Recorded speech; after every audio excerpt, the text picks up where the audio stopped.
It's your man PL. Tonight I have fellow Lawnarchist Jason J. Riddock Jefferson and Matthew the Boss Williams.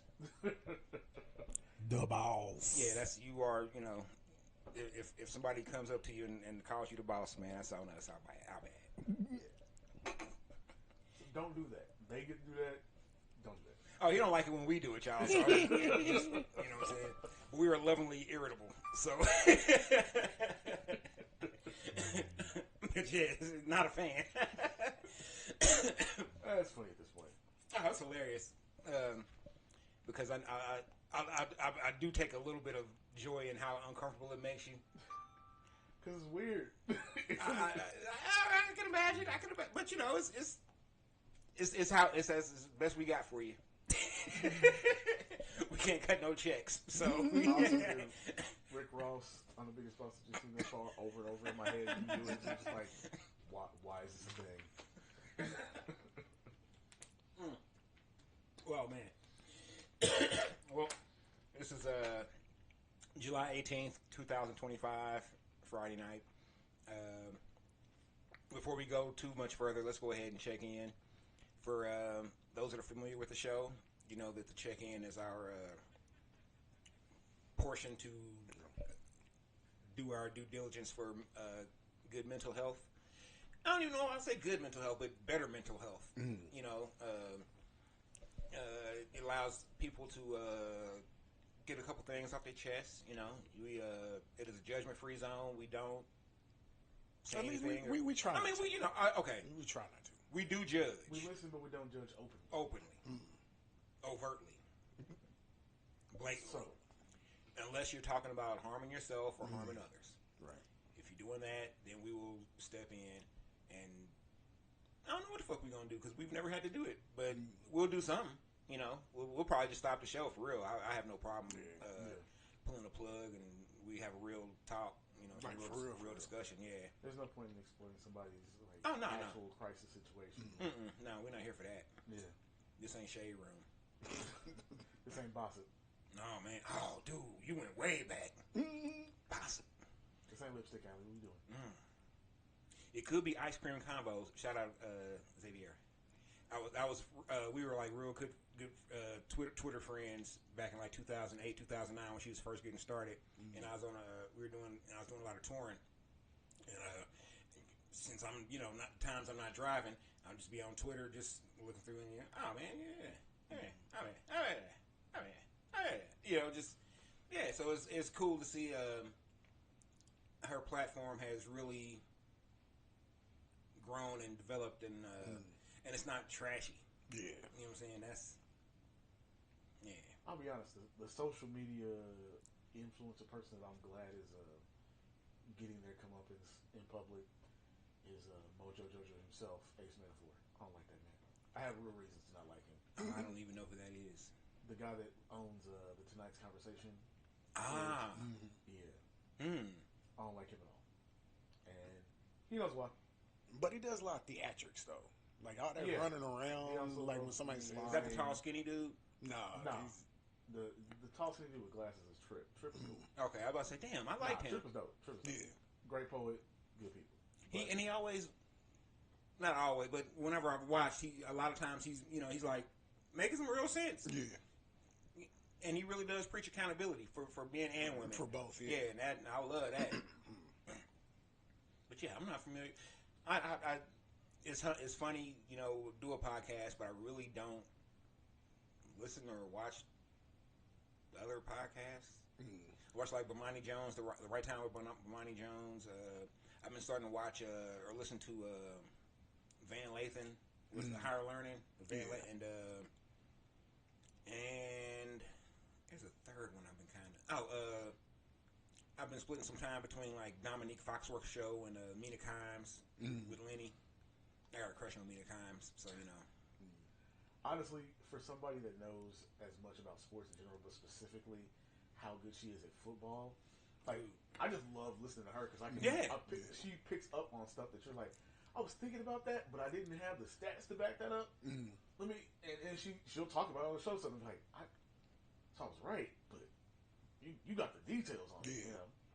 And I think I really like it because Dominique is she's great not a football person per Yeah. se. She's really like, she went to Yale. Yeah, she went to Yale. She's a sports. She's a numbers person.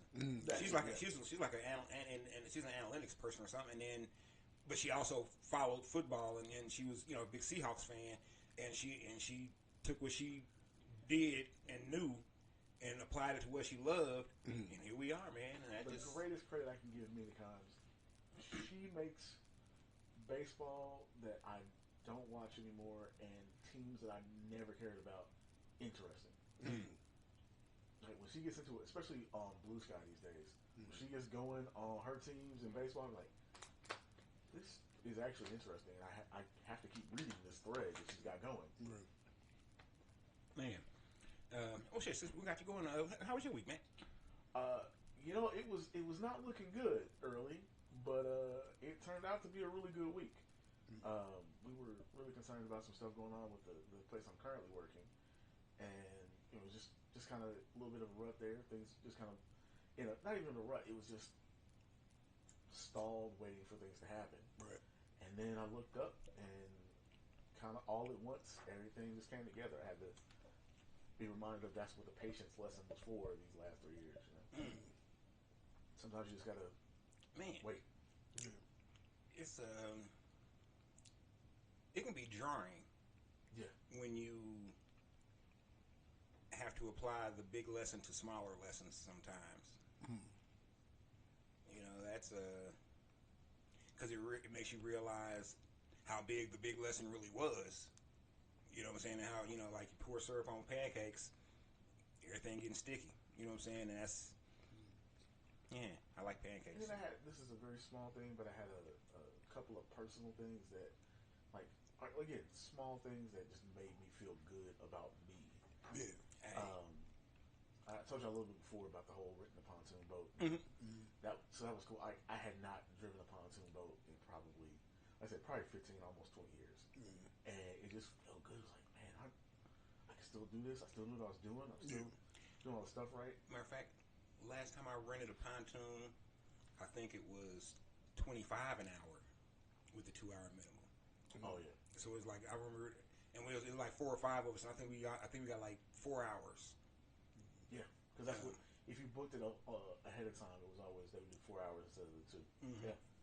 Yeah, and it was cool. We just had cooler beer, just out there listening to music, fishing, having some beers, smoking some J's, trying to get chicks to take their tops off. Hey, can't beat that. So I had that one, and then the other I'm actually wearing. So I got this watch, which was really cool. But nice watch. It was Mike Tyson blow to the face. But it was too big when I got it. Like the band was just too long, and so I grabbed. I was tired of. I was getting quoted like $40 and $50 to get this to do the links. To do the links on it. Like not a band switch, just to take just 2 or 3 links out. Yeah. I was like, man, I'm gonna just go order this kit on Amazon and do it myself. I vaguely remember how to do this. I'm gonna just do it. I hopped on there, got on Amazon, got the little, got the little kit for like $7. Oh shit! It comes with extra pins in case you just destroy the pins you got. Did it, and boom, perfect size. Was that a quarter? Yep. He ain't come in like a gorilla tonight.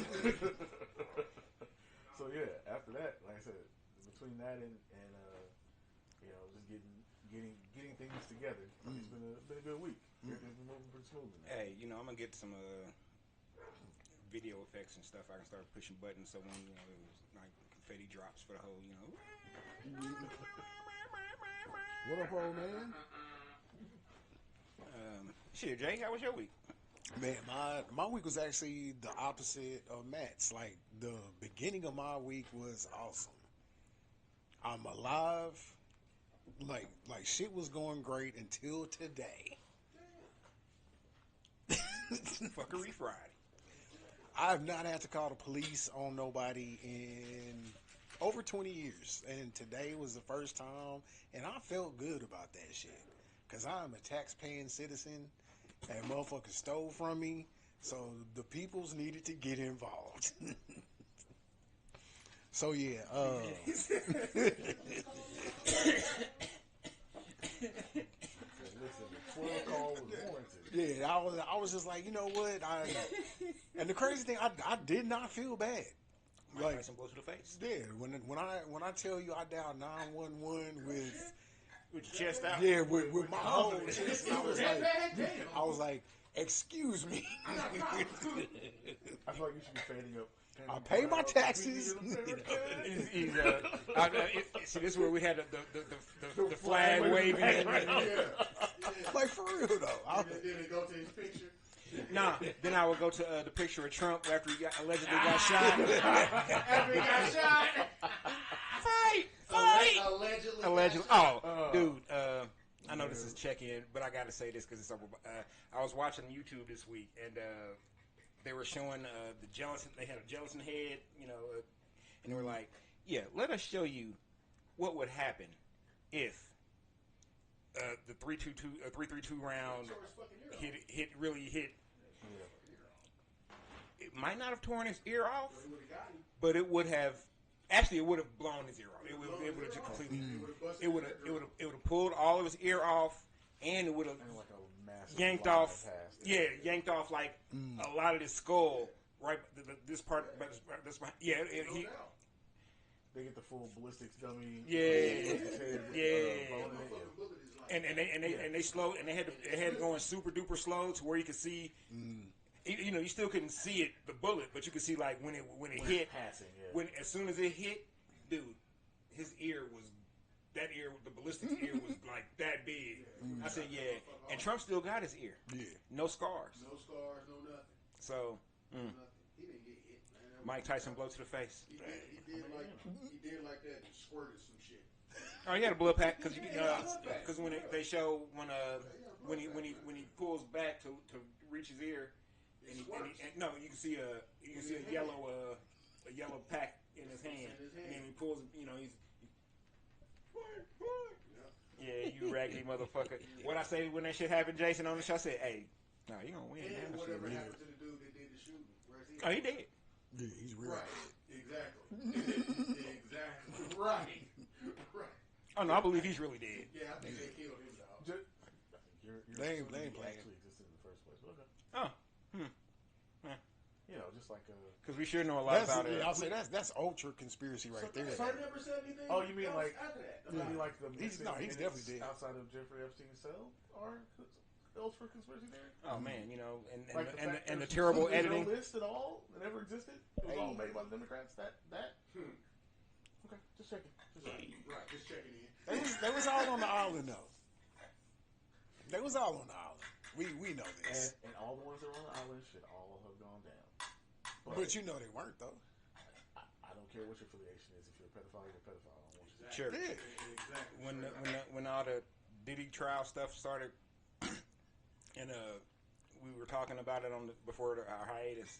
I said, a friend of mine asked me, said, "Man, what's worse, R. Kelly or P. Diddy?" And I said, "This conversation." Because the fact that that you want me to tell you which pedophile was worse than the other one makes me question what are you trying to do with your life.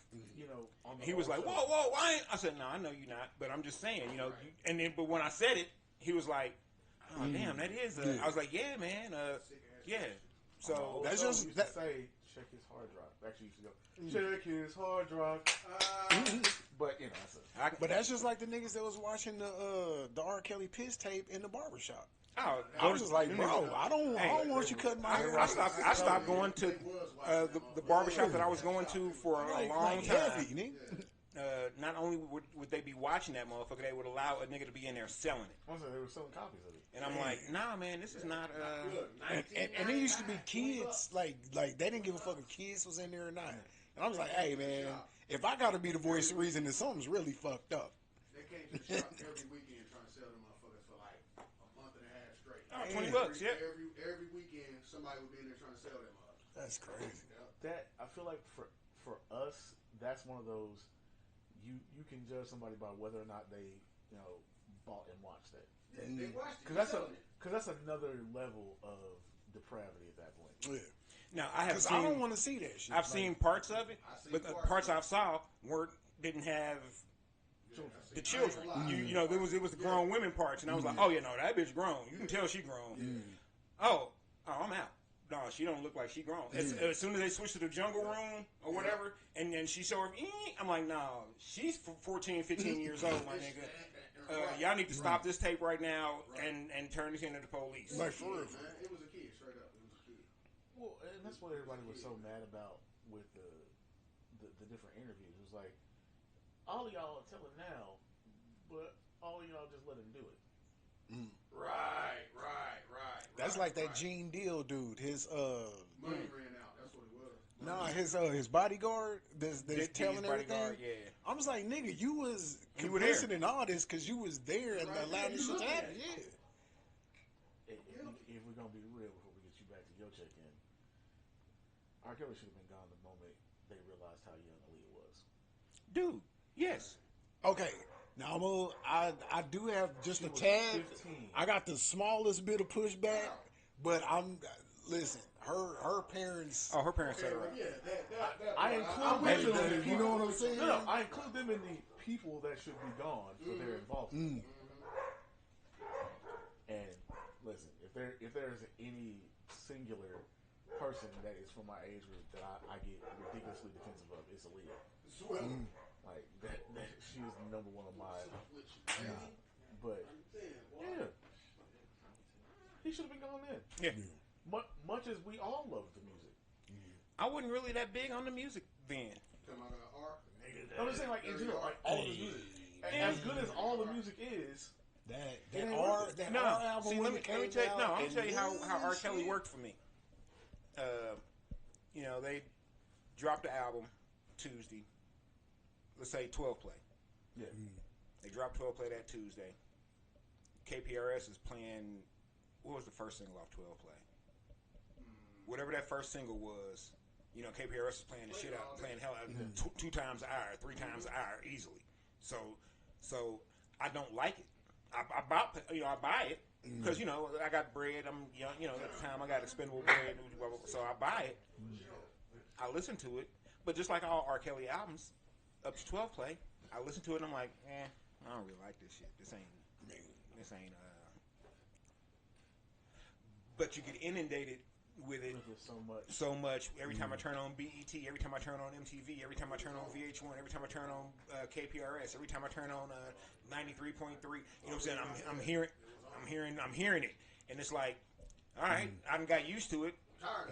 No, it's not that I'm tired of it. I just got used to it. So I have it's crept in, and I've developed appreciation for it, and I never. There's never been I Believe I Can Fly. Yeah, that's really the only one. Is the only R. Kelly song. No, my bad. And Honey Love.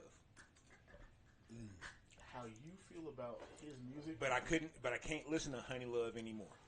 But how you feel about his music? I can listen to I Can Fly. That's about it. Just music wise. How you feel about R. Kelly's music is how I feel about Bruno Mars' music. About who's? Bruno Mars. Fucking it. I do not like it. Like, I appreciate how much of it he's made and how, like, generally speaking, there's nothing really offensive as far as, like, his songwriting, but I don't like his music. I feel you. It's real karaoke-ish. And it's great for karaoke. There's not a Bruno Mars song that exists that you can't just pop up on karaoke and everybody's going to be happy. And everybody's going to know it. And sing along with you. But that don't make it good. It really don't. Thank you. And it's aspects of Bruno Mars I fuck with. But it's more probably that I'm just like either indifferent or real like about. So I felt bad for Anderson .Paak being tied to Bruno Mars doing that did get his name out there a lot more, and it got him a lot of recognition. Yeah, but you got somebody who's trying to get away from coke because one of his closest friends OD'd, and you tie this nigga to Mr. Coke. Mr. Coke. What? How much did they say that nigga owed? Like 50 million or something? Allegedly, he owes shit? $50 million to one of the casinos. And, to who? To the Wynn Casino. To the Wynn Casino. Yeah. Fuck. So. Yeah, that nigga's gonna be performing forever. Forever. Like for real. They gonna like, Bruno, you got a day off. The fuck you do, nigga? You performing. But you know what? It's funny because that puts that weekend video into context. Where he's got like old him, but he's got the plastic surgery. It's like he's still been performing for all these people. And it was like, that's basically Bruno Mars. Man. Yeah. Coke is a hell of a drug. Cocaine's a hell of a drug. I couldn't tell you. Charlie Murphy. I've seen how it do some people though. Man. I ain't gonna lie. I want to do some cocaine. Listen to that Clips album. So be it, so be it, nigga. Man, I was like, shit. It's just cocaine. I got move a kilo. I ain't even know I had that shit. I gotta flip these packs real quick. Fuck. What's going on? These birds was chirping. Yeah, nigga, so be it. Early in the morning. Mike Tyson, blow to the face. But yeah, I was gonna say today it was kind of like the culmination of a lot of bullshit that I've been putting up with, and I was just like, you know what? Yeah, I'm not gonna deal with it no more. And I got a phone and access to them peoples. So, I'll be a snitch all day.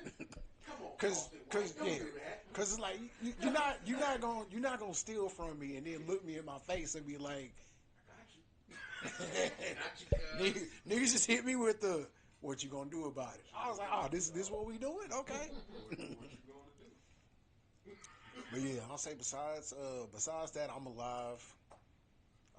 Didn't have to go to the hospital this week. Yeah. Stop thief! Stop. But yeah, it was I'll say besides that, besides today, the other 6 days of the week have been 5-star days. Yeah, but today was a negative 1-star day. But you made it through. I did.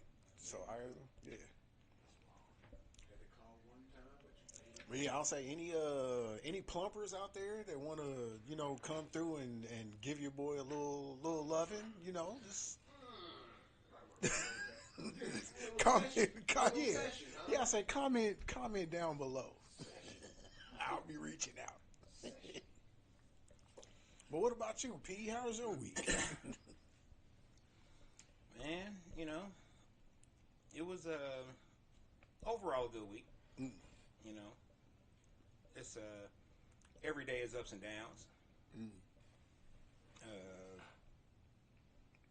I realized that I am not insane. What? What the fuck happened to you that? Because there were people that I've been having to deal with for a while now, whom I thought were going to change their ways and how they function and did things, and they didn't, and they haven't. So I changed how I deal with them. And long story short, with a tangent, we can get disrespectful, and that's okay. That happens from time to time. You know what I'm saying? Sometimes it's blatant, sometimes it's not. We can do each other some mental or physical harm from time to time. That's not okay, but sometimes shit happens. But I feel like those are forgivable things. One thing I have a hard time forgiving is a motherfucker trying to play in my goddamn face.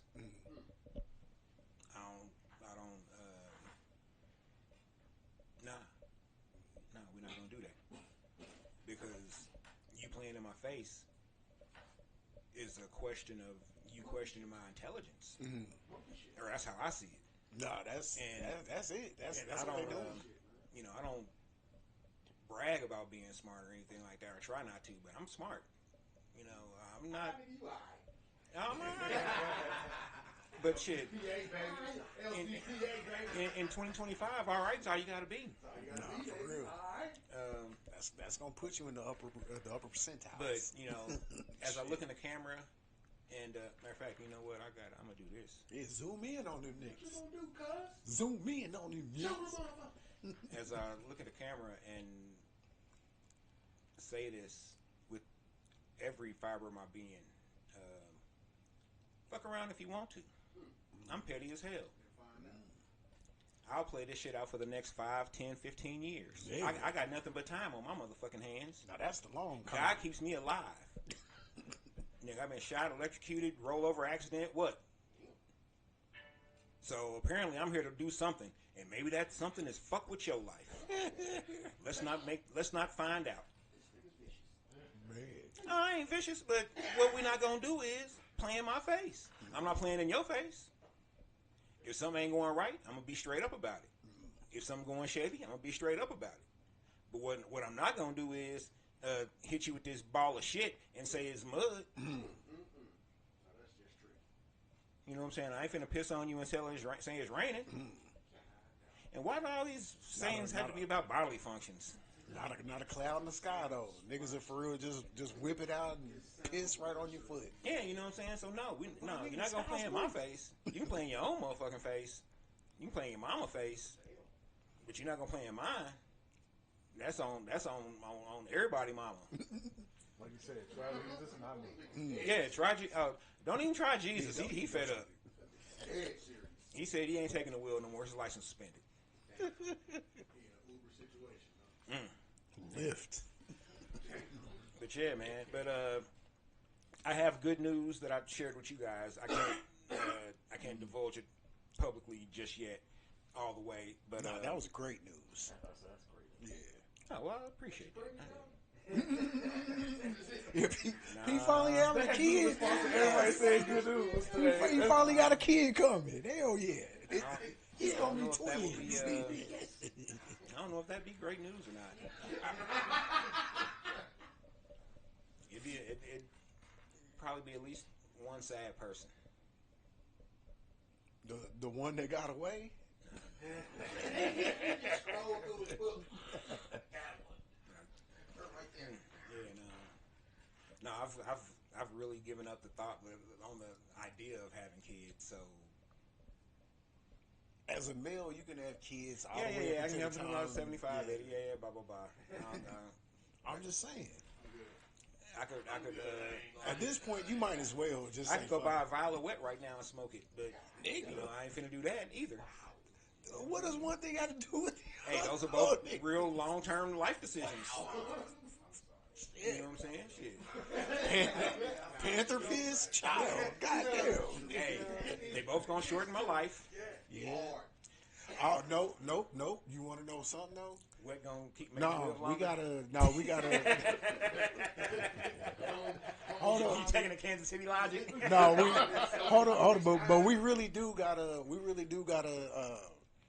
like go back and do some recalculations because they have said that having daughters adds like 74 weeks to your life. Oh, so a year and So about a Rock, year and a half? yeah. So Rock is actually the youngest one now. you said it adds 70. It adds to your life. Oh, so it don't take so away. it takes time away. No, it Oh no, adds. we hit a rollback on my life, so I'm officially the youngest. Your turn coming soon. Well, you are the youngest. No, I'm saying I'm even younger now. I see what you're saying. Yeah, we can roll back the odometer on me. I'm solid now. That new kidney, shout out to Yeah, them. because I say at this point I'm actually the oldest. Yeah, because he got old man strength. He got a kid. He don't claim. He or she is out there somewhere being great. Because I wasn't there. And that's the only way you're going to be great in life. But at least we know that you ain't a Karl Malone type. Oh, yeah. So, Because, you know, me and the boy is close. But the other one, I don't know nothing about. So. And I just be joking, but I seriously do think that I may possibly have a child out there. oh, you do. Because I was like, ain't no way all this You have bad, 3. all this fucked up shit is happening to me because I'm a deadbeat and don't even know it. God damn it. Yeah, you You know, You got the dead foot. Dead kidneys. Yeah, I said two dead kidneys. Like, goddamn. Dead relationship with your kids. So this is the intro to the story of why I bought Trojan stock when I was 18 and have never let it go. Man. Yeah. Do people even wear condoms anymore? Like, for real, for real? I stopped. I don't a care long what time they ago. doing. I'm wearing them. And I don't understand, because, like, this new generation, they always talking I about, feel like if it ain't worth dying for, I ain't with it. nah, damn all that. It can be worth it. It's just I'm not doing it because I wanna tell my story. I God think damn up it, here, not down here. I think up here. I always think of She worth dying for, Man. cuz. But I want to tell my story so bad. Tell it. No, I can't. I want to be somewhere in the room having Pusha T tell me, "Your soul don't like your body. I helped you free it." I don't need that problem. So Well, I'm not Travis Scott. Travis Scott was playing in Pusha T and Pharrell faces. It really was. And that's what happens when you playing them up. I keep telling y'all, man, petty people don't like it when people try to play in their face. That is one of the most disrespectful. Smack me. Yeah. I would rather you smack No, me. for real. it's straightforward. That's straightforward. That's straight up. Don't throw rocks in hot jeans. Yeah, Don't treat me like don't play in my face. Because you playing in my face is I is carry more a than knife. disrespect. At that point, you I were might saying, stab you. I don't trust you. I so don't care what you're doing that I'm gonna do Right. stuff that I know you notice. Right. Nah. I feel Nah. Got to get shanked. I'm Hit him with that good shiv. I haven't been to therapy in a long time. And I told my therapist that I was gonna shank a motherfucker, and she was like, you know what? Sometimes you got to feel like that. You just can't act do on it. Yeah. And I was like, see, that's why I fuss with you. I mean, It ain't in the court order. legitimately, that's one of the reasons why I have no problem writing out, certain things creatively. It's like, Oh yeah, yes, it option. Yeah. people are stupid sometimes, and they get me angry. Yeah, And I'm like, you you know what? If I ask that special death for somebody, and the character's name might be Beauregard, but you know who that motherfucker was for real. You know who it is. Yeah. Because you know the scenario. That's my version of non-blinking into the camera as I do my lyrics. That's terrifying. Hey man, that laugh he did before Mama, I'm sorry. Pusha's he's petty, man. He's petty. I love it. Push, clips. Let's see. Anybody else? Nah, it's pretty much just the clip. Clips are the only people I like to hear cocaine rap from. I enjoy Jeezy a lot.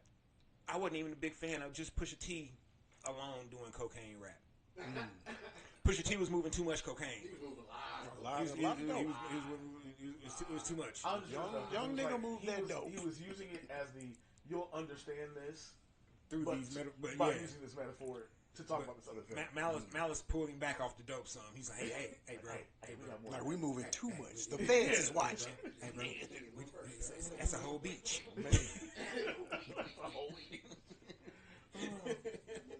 Pulling up U-Haul trucks full of that. Shit, I don't even know John Forte get part for this. Say, we are not Pablo. Stop this. That's hilarious. You remember John Forte, right? Right. You know the story, right? Oh, John Forte was the dope man for like the president's kids and high ups kids and shit. So when he got caught up with the dope, the prez was like, you know what? Go ahead and pardon him. He cool. You good. You good? Yeah, I mean he did some time. He did a couple years. Yeah, but but then, not what he should have. But then Bush was like, Mike Tyson blow to the face. Go ahead, let him out. Free my nigga John Forte. Hanging chads. 9/11. He knew. We really reelected that motherfucker though. Define we. America. America. No. As a country, yes. As a country, yes. You sir are an American. I can tell you why that happened, but that's a annoying political discussion. But yeah, it happens. Yeah. You know. Hey, Which is I knew this was gonna happen. What's currently happening was gonna Oh shit! I think anybody who doesn't have their head up their ass knew what was gonna happen, especially after the fake shooting. Man, that's Almost what did it. I called the Trump election before that. I called it during I Biden's term. I mean, I knew I had a feeling he was gonna win, but after the fake shooting. Yeah, that's what did it, man. Because the next day I saw the newspapers all had the perfect image of him with the fist in the air with the flag in the background and the blood coming in. I was like, yeah, this motherfucker done stole these dumbasses' hearts. When he hadn't essentially conceded that it was over during the 2022 midterms, I knew what was going to happen. Yeah, he killed. Matter of fact, you probably hear me call it before then on the Illuminati back in the day. He killed the game with that motherfucking shooting, though. He give me them folks. What if I told you that wasn't? I need them all. I'll just say that wasn't the real reason why it was such an easy walk. And the person he's currently beefing with, that used to be his best friend, is the actual reason. Oh yeah, the money. Yes, totally the money. Totally not the technology. Absolutely not. Totally the money. Yeah, fuck them both. And if you got a complaint about me saying that Trump can eat a dick, you can send that to our complaint department. Eatadick.com. Eatadick@eatadick.com. Eatadick@eatadick.com. And you will get the rapidest response. Before you even hit send, there will be a fuck you in the email waiting on you. Once you get to the .co, oh, there it is. Ding! Yeah. What kind of niggardry is this? Yeah, niggardry. That's nigga wizards. Matt will be a good niggardry. He got the all he needs is a cloak. Like a more pointy, like pointy out his beard, more like a what's the motherfucker from Flash Gordon? What's his name? Ming the Merciless. Yeah, give him more Ming the Merciless, and then like a light that's always like shining above him that we don't see, but it's always just, and he just want him.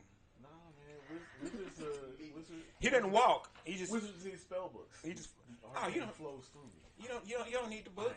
I don't need the book. I'm a sorcerer. Yeah. All the arcane flows through me. It's just He just floating around. Looking like me. That's fucked up. Damn, that nigga gonna turn somebody into a frog. Gotta call me Sorcerer Supreme. I'm a little strange. Oh boy, look, I'd be with. They'd be like, hey man, how come he don't do nothing to PL? He don't never call you Sorcerer Supreme. He just call you boss.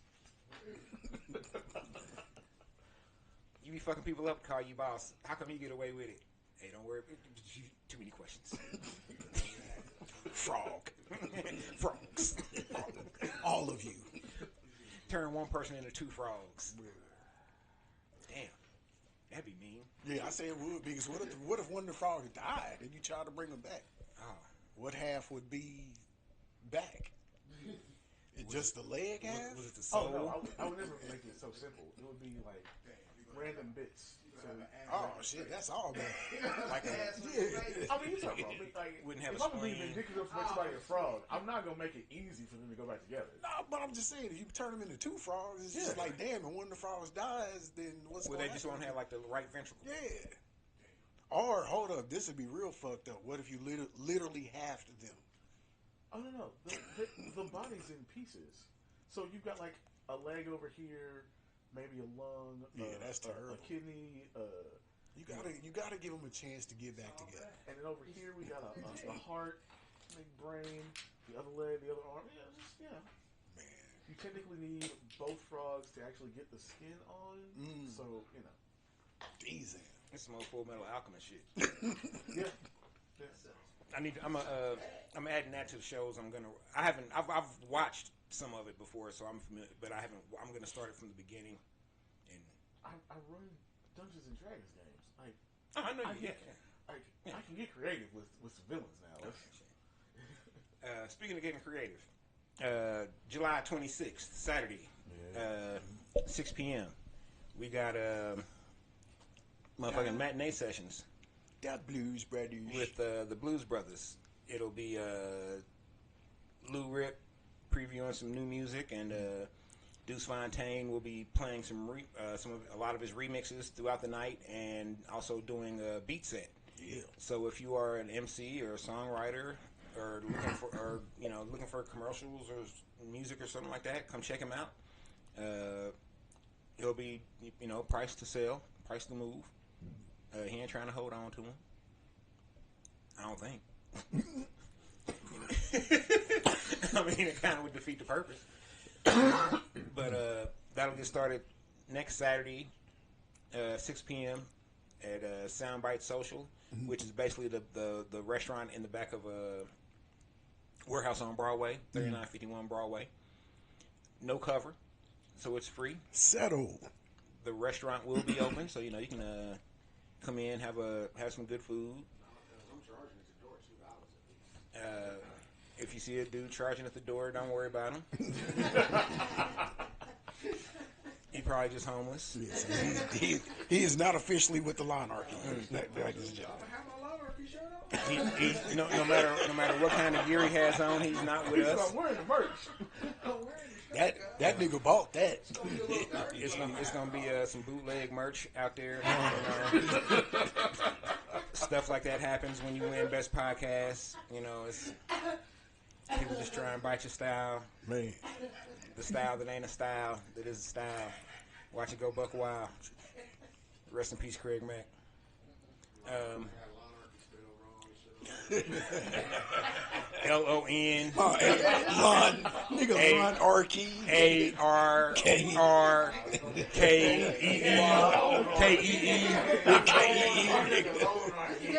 The Lawnarchy, nigga. You're like, oh, you got that from Bro Man on the 5th floor. Woody Hustins. Oh, man. World Tour. Woody Hustins. Man. Nigga.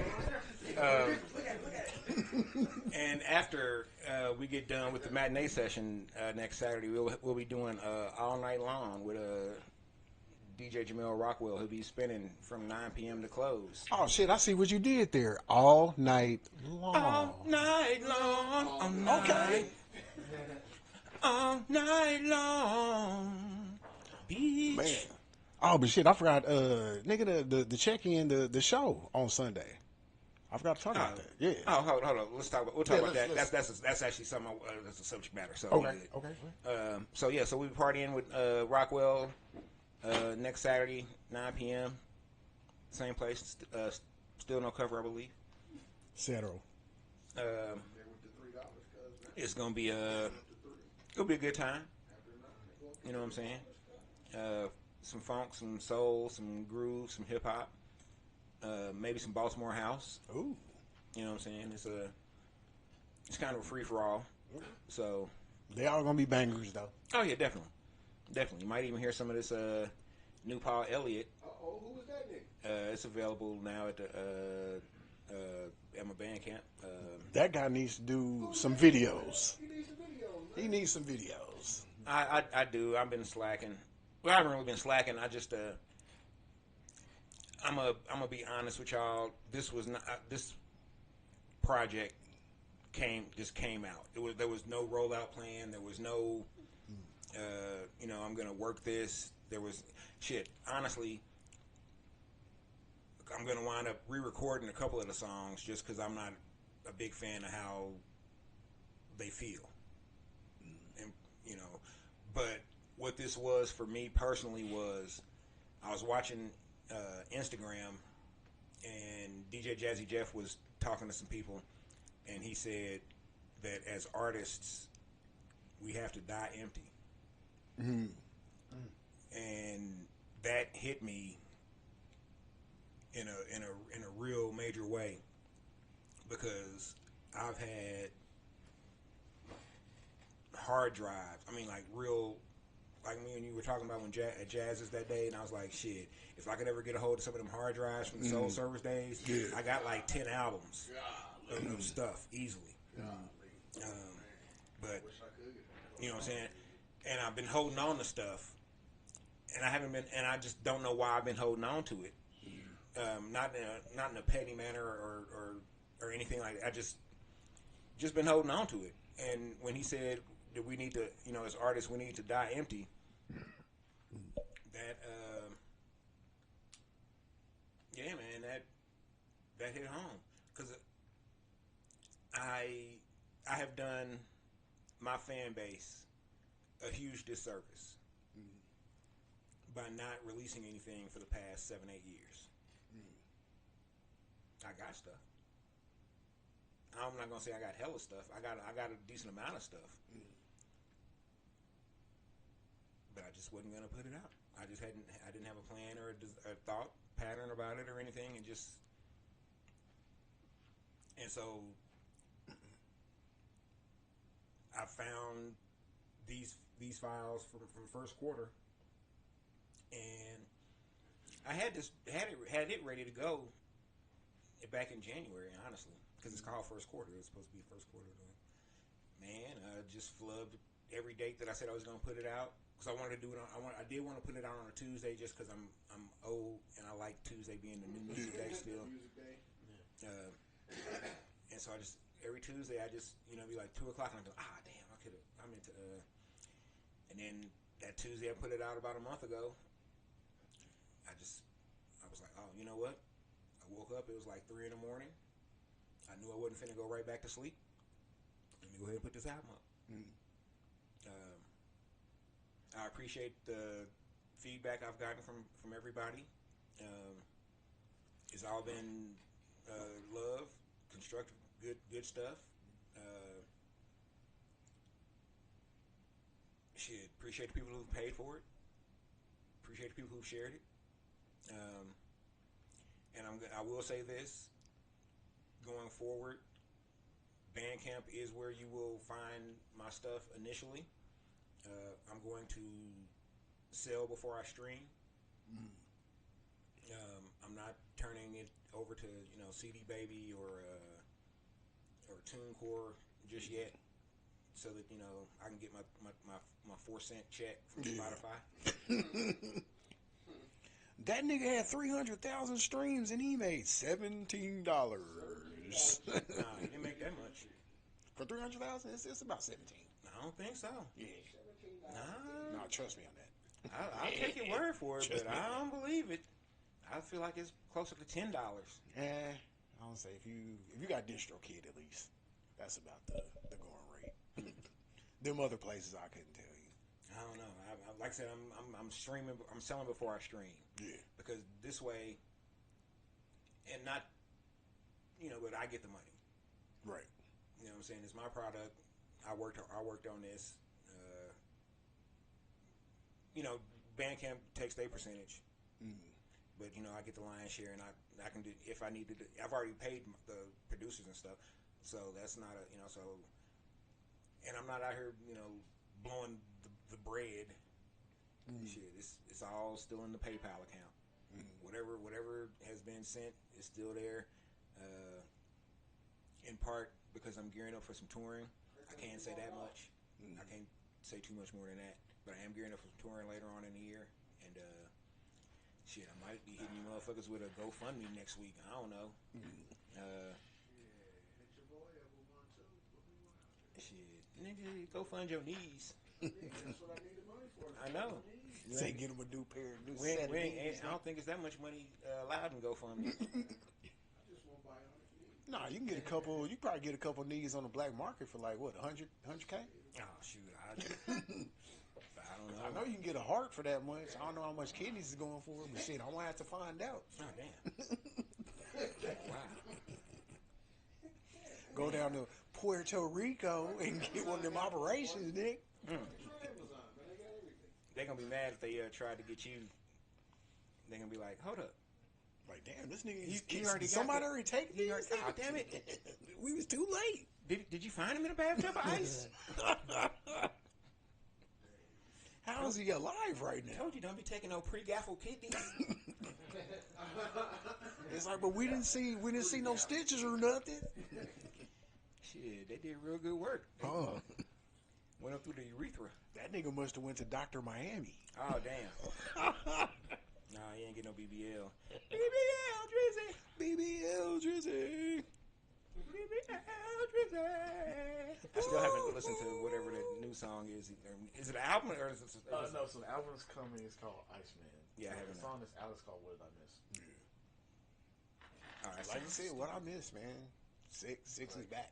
Did you? Where do you want have to listened to start? it? Of course. Aubrey or Lowry, as I love seeing him called now.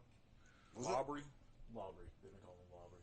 was a Oh, for the L. man. That's hilarious. Boo.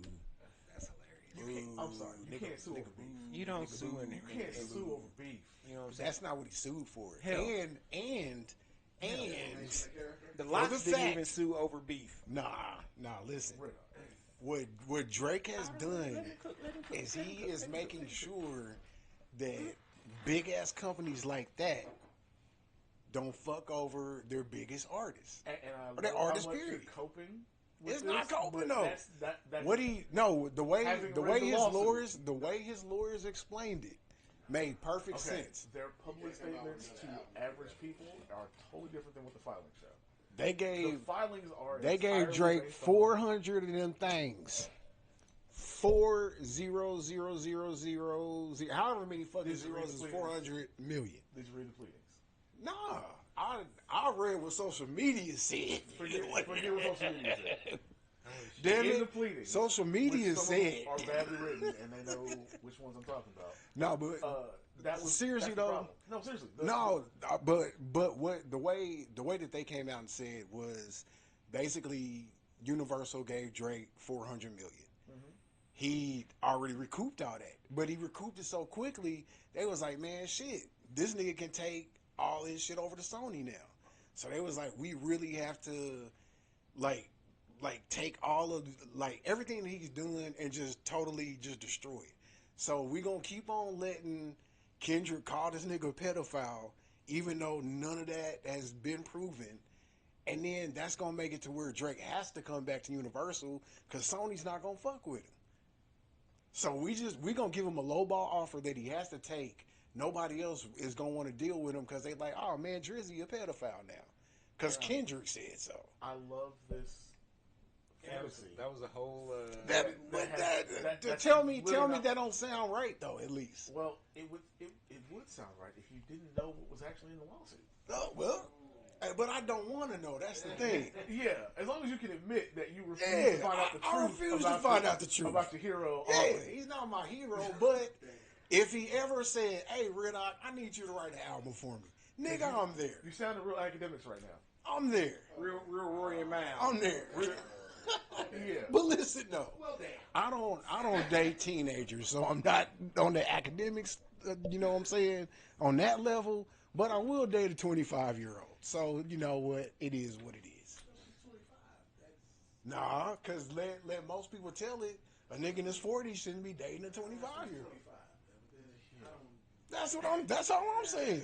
I keep to no more than 10 years, but really it's more like no more than like 8 to Man, 6. damn that. I was dating a 26-year-old a couple years ago. I don't give a shit, nigga. If they in their 20s, hey, I'm hollering. If I like it, they don't if look good, but no, Oh no, damn! I didn't say if it's grass on the field. Damn, hold on. Yeah, you taking it somewhere else. Nigga. This ain't that kind of show. Yeah, really, hey. I don't know what kind of invite to the party you got, but no, Damn, no. Q Diddy over here. Oh, man. Shit, nigga. I know he heard dinner time. He's getting diddier and diddier. it already feels odd when like somebody around my age doesn't have like the bulk of the same experiences I had. It's different when you know this person was literally not here for some of the things that are just intrinsic to your character. Like 9/11. No, that's real shit though. Yeah, I can't do it. I just can't do it. We Like, talking I have a about mental that. block. Yeah. That's real shit. Hey, to each their own. I'm just saying. Because like I say, I don't I'm saying I discriminate. can't do it. Live Because your like the lifestyle. the last 3 chicks that I've like been in, what I would say, what most people would consider a relationship. Let's see, 38, 26, and 43. So yeah. And 41 currently. Previous to that, 36. Previous to that, 32. And when you go back in time, 36 was when I was 40. 41. And, yeah, 32 was when I was 37. I just can't do it. Like mentally, I'm just like, I'm too old for this. But if you find one that, you know what I'm saying, that is like on their shit, can hold a conversation. I can be cool with them as a friend at those ages, but Mike Tyson blows to the face.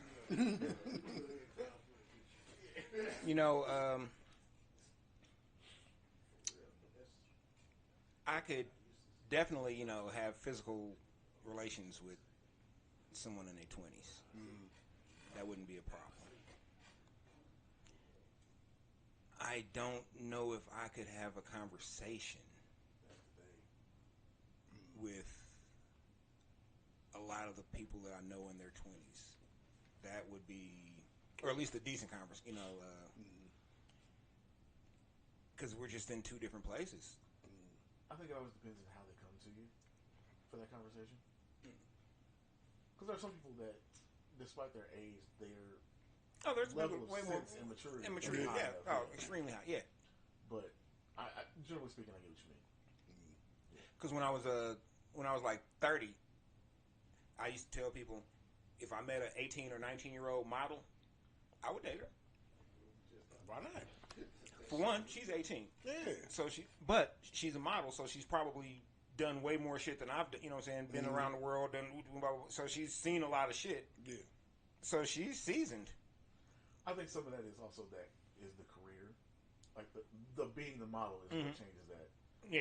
Because, or even if it was someone who did a lot of studying abroad, or someone who hasn't just been sheltered under who's had to do some shit and learn some shit and accomplish some things.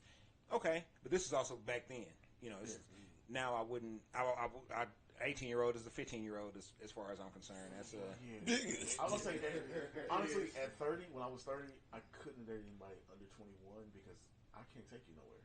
I didn't want to take her nowhere. If she, but I would tell people that. I said if she was under 21, I ain't trying to take you nowhere. I will.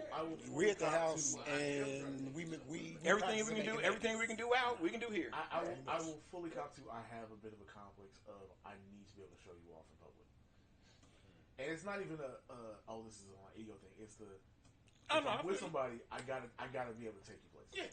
Because at some point you're gonna accidentally bump into some of my friends, and sometimes I'm the nice one of the group of friends, depending on which group of friends I'm with.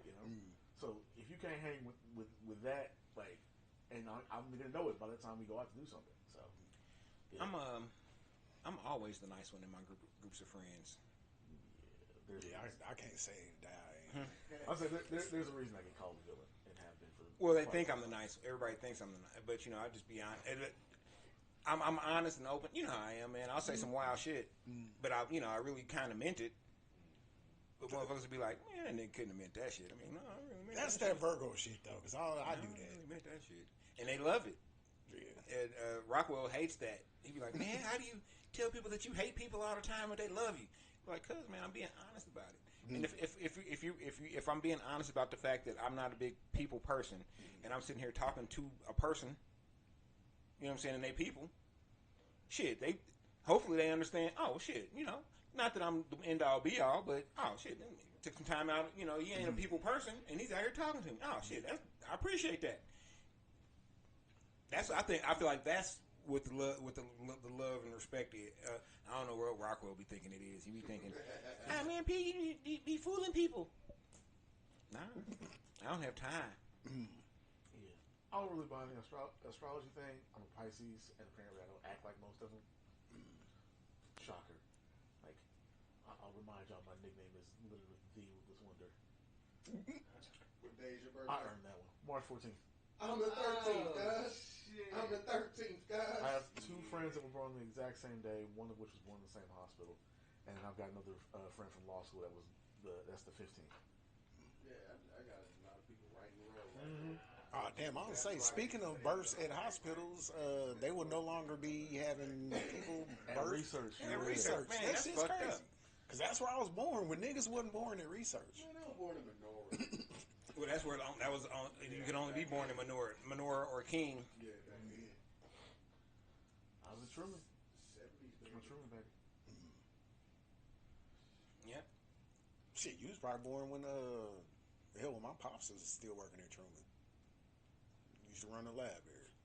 March 14th, And that's why I be going back to Truman, and I'm just like, man, because they hold such a special place in my heart. Yeah, stop doing that. I'd be like, fuck Truman. Truman done killed like 6 of my homeboys, man. Nigga, it was about to be 7. That's why when you went to Truman last year, and I was like, shit. I called Quarter Meat. I said, hey, Jason got fucked up, man. He's in the hospital. He's at Truman. We gotta go see him. It's too late to see him tonight. We gotta go see him tomorrow, because if we don't, that nigga that motherfucker might not. You know, it's Truman, man. I heard the story. I was Oh like, no, oh shit. I'm on the phone with him like, yo, Truman messed up my physical, like, do not stay over there. They did the same. They did the same thing to me. Nigga, that's crazy. Same doctor. Fuck you, Ruskin niggas. He went to Hickman.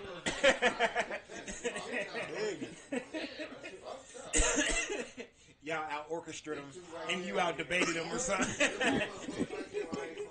He had a long grudge.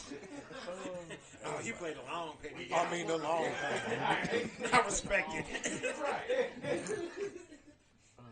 I'd have to fuck him up, but I respect it.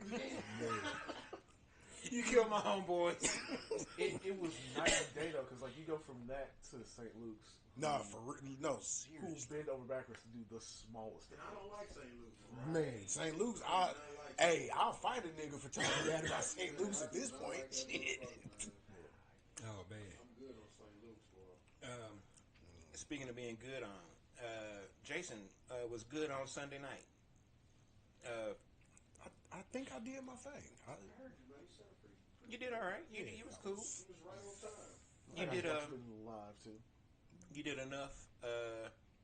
I think with the vocals behind you, you know what I'm saying, to kind of keep it you, Yeah. but you still were able to use that as a, you know, the fallback, which I ain't mad at. And I've never performed in a chair before. That shit was for real. Oh man, That was a cheat code. That's the key to a grown man set right there. That is a motherfucking cheat code. I was just like, shit. When I used to do the Love Life Lounge, it would be me. I just have a laptop playing my beats, and then sometimes I'd have Reggie B on keys. Those were the ones with Reggie B would be the super special ones, because I can't think of dude's name, but he'd come in, he'd always have his MPC with him, so he'd do like drum beats and shit. So it would be, oh man, and I'd just be getting it in with the shit, and do my hour and a half set. Yeah, that's right, it was an hour and a half set. It's a long set. It's a, but you wouldn't have known it. Yeah, you really. Well, it felt long to me just because I was up there. Yeah. But and it didn't really feel long to me because I was used to it. But it took time, but you wouldn't pay. But it went. You know what I'm saying? Doing ballads, doing some raps, doing some up tempo shit, doing some comedy, telling some stories. Had a couple of videos I could show. You know, oh yeah, man, I'm an entertainer. I put a. That's why I used to get mad when motherfuckers, you know, wouldn't show up to my shows. I'd be like, damn, man, y'all missing out. This is some prime real estate up here. We getting it in. But no, Jason he did really. I thought he did really well. I was concerned for myself because that was the third time that I was getting on stage since getting shot, and the first two times once I didn't finish the set. The other time I didn't even get on to the set because I just couldn't get my mind around it for some reason.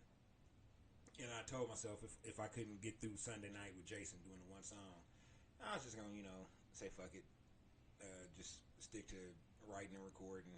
and not I'm glad that worked out then, cause shit, nigga. and not perform anymore. You know that nigga ain't gonna give it up, man. It's like crack, Shit. man. Hip hop is crack to that, man. I didn't say I was giving up hip hop. I just said I was going to be giving up performing. Nah, that's crack to you too. It's a huge difference. That's crack to you, man. I really love it, man. It's really not. I mean, don't get me wrong. I do enjoy it. I got some pushback on that, man. No, you can push these.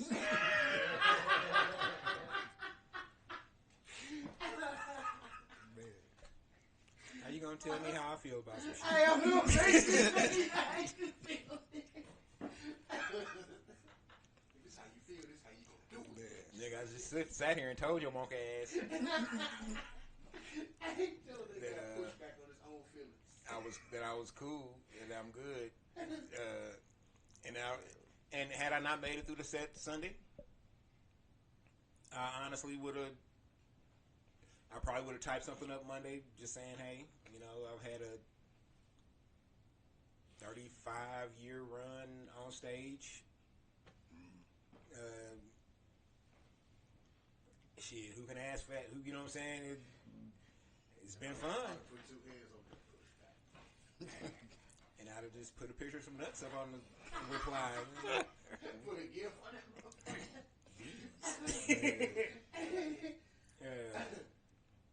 I mean, look, man. I've had things taken away from me in the past because I tried to hold on to them too tight. Mm-hmm. You know what I'm saying? And I'm not that I just don't care or I'm not try to be nonchalant about nothing. I'm not going to waste time or energy trying to hold on to something that I don't need to be holding on to no more. And once you acknowledge that, once you see something that you don't need to hold on to anymore, a habit, a situation, people, whatever, and you keep holding on to it, you just harming yourself. You know Man, but if it's you though, like, 'cause I can see if it was like a habit or something like that, but nigga, music is you. I wouldn't gonna stop doing music. No, I'm still talking doing about performing though. That's part of it. That's It's, the same thing I said, man. I Pushback on that nigga saying it ain't yeah, right. I'm with Court on this. Okay. Okay. Let me be more specific. I probably would have given up live performance. Nah, hell no. Yeah, no. I would possibly do things like, I would do no, but I would have done stuff like, I probably would. I mean, I'm still am going to be doing, but it probably more likely where I just stream from somewhere and do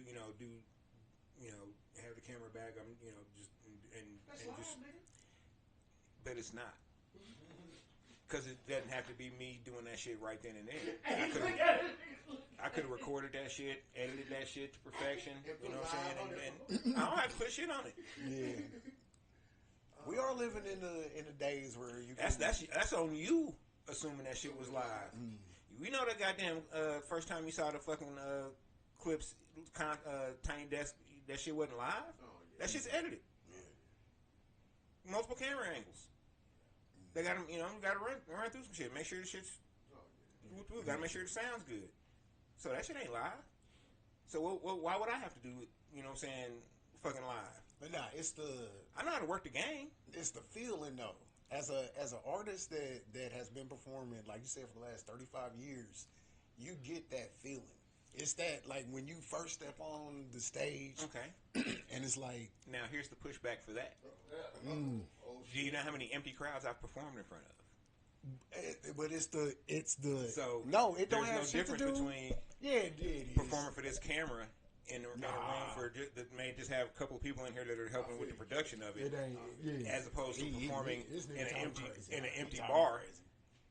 Because if the feeling that you know, it's like you can keep doing it over. Exactly, it's that Do it better that feeling of going out, and even if it was you one, get one take on that. yeah, even if it was one person in the crowd, like that feeling that you get right before you step out, nigga, you grab the mic and you know that they about to drop your shit and you about to spit that shit. That feeling, you ain't gonna get that feeling from them. Be like, okay, nigga, you got 3 seconds. We about to go, record from this angle for 5 minutes. Then we're gonna go over here and do it. Nah, it ain't the same, and you know it's not the same. It don't have to be the same for me But it does. because. I'm with you, Jason. But it does. And the reason it doesn't have to be the same for me is because at that point, I really don't care about performing. So I just look at that as a job. This is part of what I have to do as the job. I guess I'm different. Yeah. Push back. So I'm just this is what I'm doing. This is the work of it. You know what I'm saying? Every Hold up. Does it feel? Are you saying that performing feels like work after you've done the? No. We're talking about a whole different path.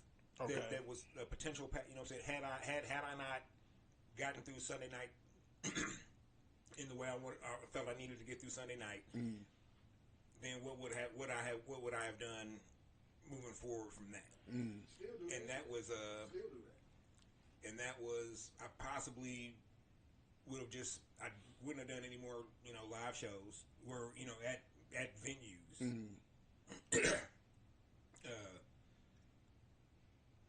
Because I'm not sure if it's crowd that was the issue or if it's just mental block that was the issue or it's been different things actually each time that popped up like right before I'm about to do what I'm supposed to be doing or in the middle of doing it and it throwed me off. I was off game.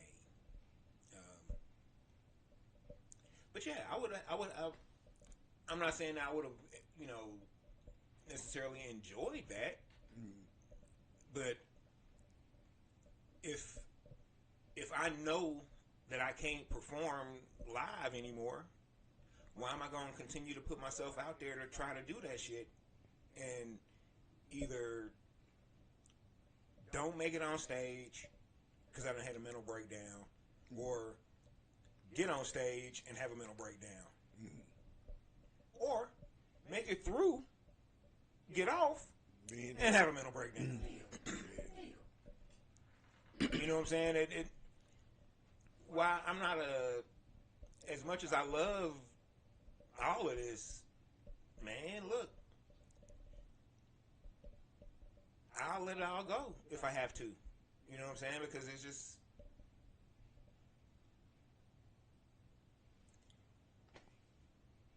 I don't know, man. You know what I'm saying? Actually, I can't. I'm sorry. The last time, Nigga, when I tell you, if I'm last time I 70 did a single and I book can't, nigga, was my second book signing. Because I did obviously Stories I Told Myself, which got to one period. But that next year I did Me and Her Love Story. That's the last. Was that over at Natasha's? That was the last time I had actually read any of my poems in front of people. But before that, I have not been on a stage with a crowd doing any performance since 2013. Literally right before I moved to Orlando for law school, being in law school. Man. Yeah, I got to. I'm sorry. I'm gonna for real be 70 in a wheelchair. Oh no, that's spitting ignorant raps. I'm sorry. That's just what it's gonna be. I would like to think that minus the wheelchair, hopefully. But I like to feel the same. I feel the same way. I just man, I don't know, man. Like I said, I've held on to stuff in the past too tightly, and I still lost it. And I felt like I lost a part of me in the process of losing it because I was holding on to it. You know what I'm saying? And I don't want to do that no more. Yeah, and I mean, for your own evolution. Yeah. Hey, hold up. So I get that part. I definitely get that part. I mean, like, for example, do you think that Joe Budden would rather be rocking stages or doing the podcast? Rocking making the stages. exact same money. rocking the stages. I think he loves the podcast. No. I think he'd rather do the Listen podcast. to him talk about it. And Listen. I'm on the show. I'm talking about in general. The only reason why he enjoys doing the podcast is because music just wasn't working like he thought it was gonna work out. I think at first, certainly, especially back in the like Peter Rosenberg, Nah. what's his name days. Angles on. He was in Slaughterhouse. Like people make it seem like. No, I'm saying, like, I think he has lost to the point where now his perspective only works by not needing to immediately get back on stage. Like the way he runs the show now, as opposed to when the show started, and even when Roy and Maul was still there, is entirely because of him not just having that desire to do the other bits. No, but what I'm saying is, if the podcast hadn't popped off for Joe Budden, he would still be rapping, trying to get that next He deal. could still trying be to get doing shows, and he doesn't. Because music wasn't working for him since I'm not- Pump It Up. But I'm And then it's like he found the podcast.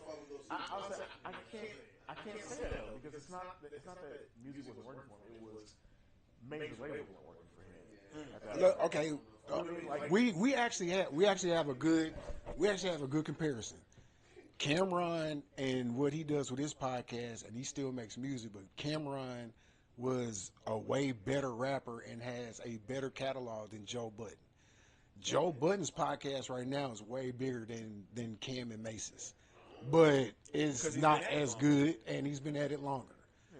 Now, if Cameron is still making music and has a podcast that, you know what I'm saying, is popping, like, Joe Budden wasn't there. Like, Joe Budden's rap career was pretty much done, and then the podcast just took over. So, of course, he's going to say, yeah, I fucks with the podcast now because that's paying the bills. But he became the same thing we get out of a lot of artists that we like that quote unquote disappear. He became I'm here, I have a dedicated fan base, I know they're gonna get this project, I'm gonna be able to work within this, set of parameters, and that's all I'm gonna get.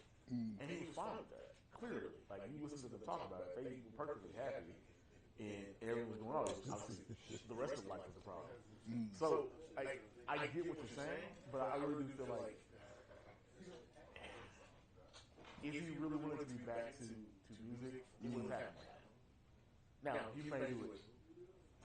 What I'm saying is, what if it just couldn't? What if that just wasn't in the car? I think he's doing something else music related, but that isn't him rapping. No, but ain't he making like $1 million just from Spotify off his podcast? Oh, well, no, he's not with Spotify anymore. That's a Patreon. Yeah. But actually, it brings up something I was going to ask y'all about anyway. I think Joe would have gone back to radio. yeah. Even when he was early in his career, he talked about how much he enjoyed being on the radio.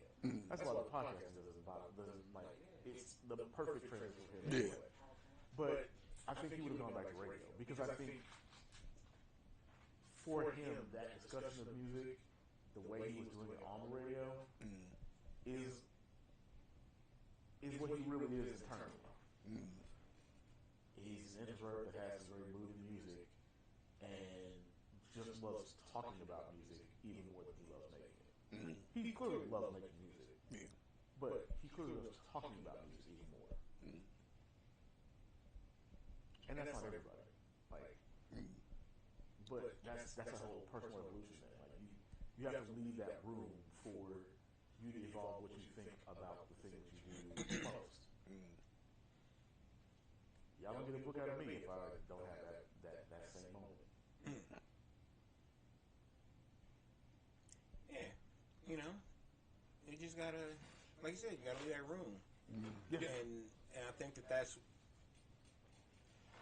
I feel like I could be a better version of me, honestly, had I let go of those things before they had gotten taken away.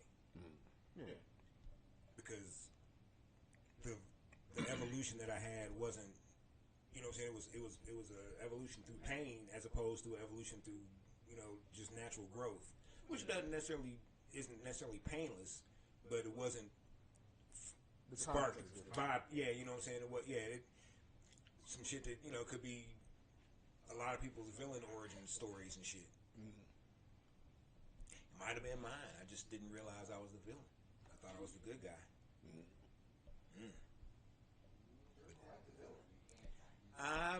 I'm cool either way. I'm honestly cool either way. I learned that about myself when I was teaching, and I had my 4th and 5th graders, and they kept telling me one day, or one of my last groups of classes I had was always like, "Oh man, Mr. Austin, you a good dude, man. You just they just had this image of me as just super stand up, great guy, does no wrong, blah blah blah." And they would get mad at me because I would bust their motherfucking bubble. I'd be like, hey, I ain't perfect. I'll be out here messing up. I ain't gonna tell y'all how, but please understand and know that when I stepped out and I was gone for about an hour earlier, I was taking a nap. I was fucked up last night. I had a show. Wound up partying after a little too long, too hard. Yeah, what was you doing, Mr. Austin? Hey. Don't worry about none of that. Ask your uncle. He saw me. Is it that green smelly stuff that my pops be burning? You just heard me say, don't worry about none of that. None of that. It smells like a skunk. Why is that, Mr. Austin? You know what? Y'all asking too many questions. See, this is why I don't tell y'all shit. So, what you're saying, there was a question I wanted to ask y'all. So, I watched this podcast. There's a couple from VA called Anime Pod. The wife's a comedian. Husband was in an R&B group when he was younger, and then has done radio for quite a while.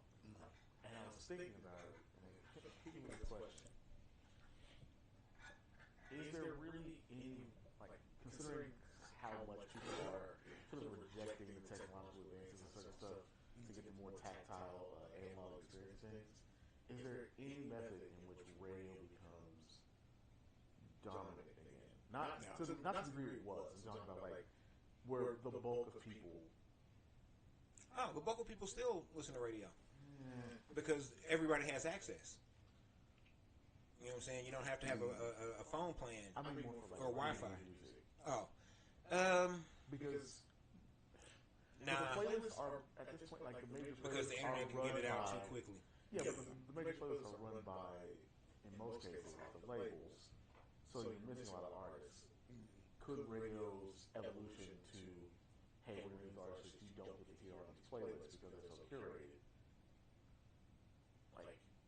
with things like that available to them, with the idea that a lot of the corporate radio stations are basically folding up or selling off pieces and stuff. Already seen that recently. Yeah. Could it get to that space again where most people they know, all right, if I go to the radio, I'll get some more artists, as opposed to what we've been dealing with and have since we were all much younger. The radio set of songs over and over again. The radio is where the artist is going to get the money. Yeah. Because the radio spins still count as they've always counted. It's it's the streams and shit that are fucking artists over financially. All the way. But it's also the internet's speedy turnaround on being able to get that new shit out. Because in order for it to get on the radio, it's got to go through the process, through testing, and through this and that, and this and booty boo and blah blah blah. So even the hot new shit that pops, today, it's hot in the streets for about a month before the radio finally starts playing it, because it has to go through so much protocol, so much bureaucracy. And then plus they say radio is where your single goes to die. Like once it hits radio, it's pretty much a wrap for it. I don't know. I would look at it the opposite because once it hits radio, you getting a check. So I feel like that's when you know you have an actual hit. Yeah. If it makes it to radio. Yeah, because But how many independent artists like hit major radio? I ain't talking about local. But that's what I'm saying. Like, radio needs to pivot that direction, and if they did, could that make it dominant? Like, I believe in their markets, it could make them dominant because if like for example, if KPRS 20 years ago really got behind local music, not just rap, but just local music, period. They put 20 artists in rotation. These artists are building up residuals, getting checks. And they're setting a standard. So now the next 20 artists that are trying to get in rotation understand how they need, what they, you know what I'm saying, the blueprint and what they got to do. Boom. But and that also means there's open communication between the radio station and the artists. There's never been open communication between KPRS and local artists. To this day, I feel like Tech and Lavelle are probably the only local artists that get played on KPRS. And Consistently. And I'm not even and Tech, not even really. Yeah. He gets mentioned. Lots. but I don't really hear his music on KPRS a lot. But I don't listen to KPRS, so there's that also. But we can always go to the sound scans and see what it.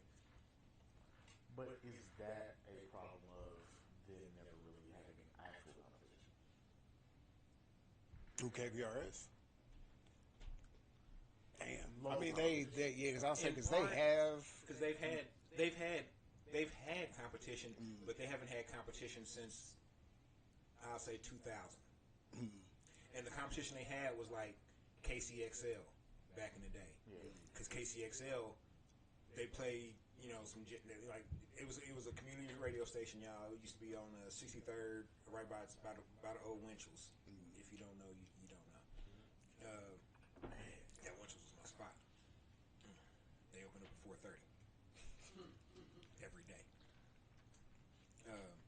So KCXL would play like jazz and kind of easy listening shit up until 2 o'clock every day, or Monday through Friday.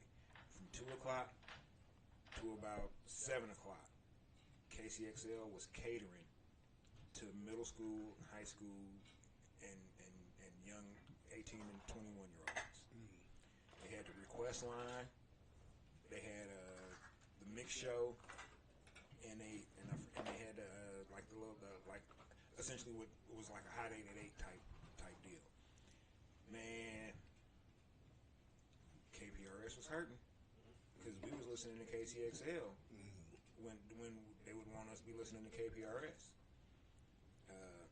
Needless to say, KCXL disappeared. I don't know why they shut down, but they disappeared. And KPRS is still here because KPRS is part of the machine now. I don't have a real dog in that fight, but I feel like KPRS is in a particular lane. He made a decision now, like it was, but that was solely focused more on independent artists, both locally. What's that? 105. 105.1. I think is the station. 105 point something. The new one? Yeah, they were when they first changed their format to what it is now. They were on KPRS head. Yeah. Because they were playing the Mish Kush. They were playing the Bravo the Star. They were playing a lot of local artists, Young Boss, all that. I'll say shout out to DJ 911 because she be on there. She be jamming. and they give her autonomy. Unlike no disrespect, but the DJs at KPRS, everything's playlist. It has to be formatted. If it's not in this boundary, then it's not getting on.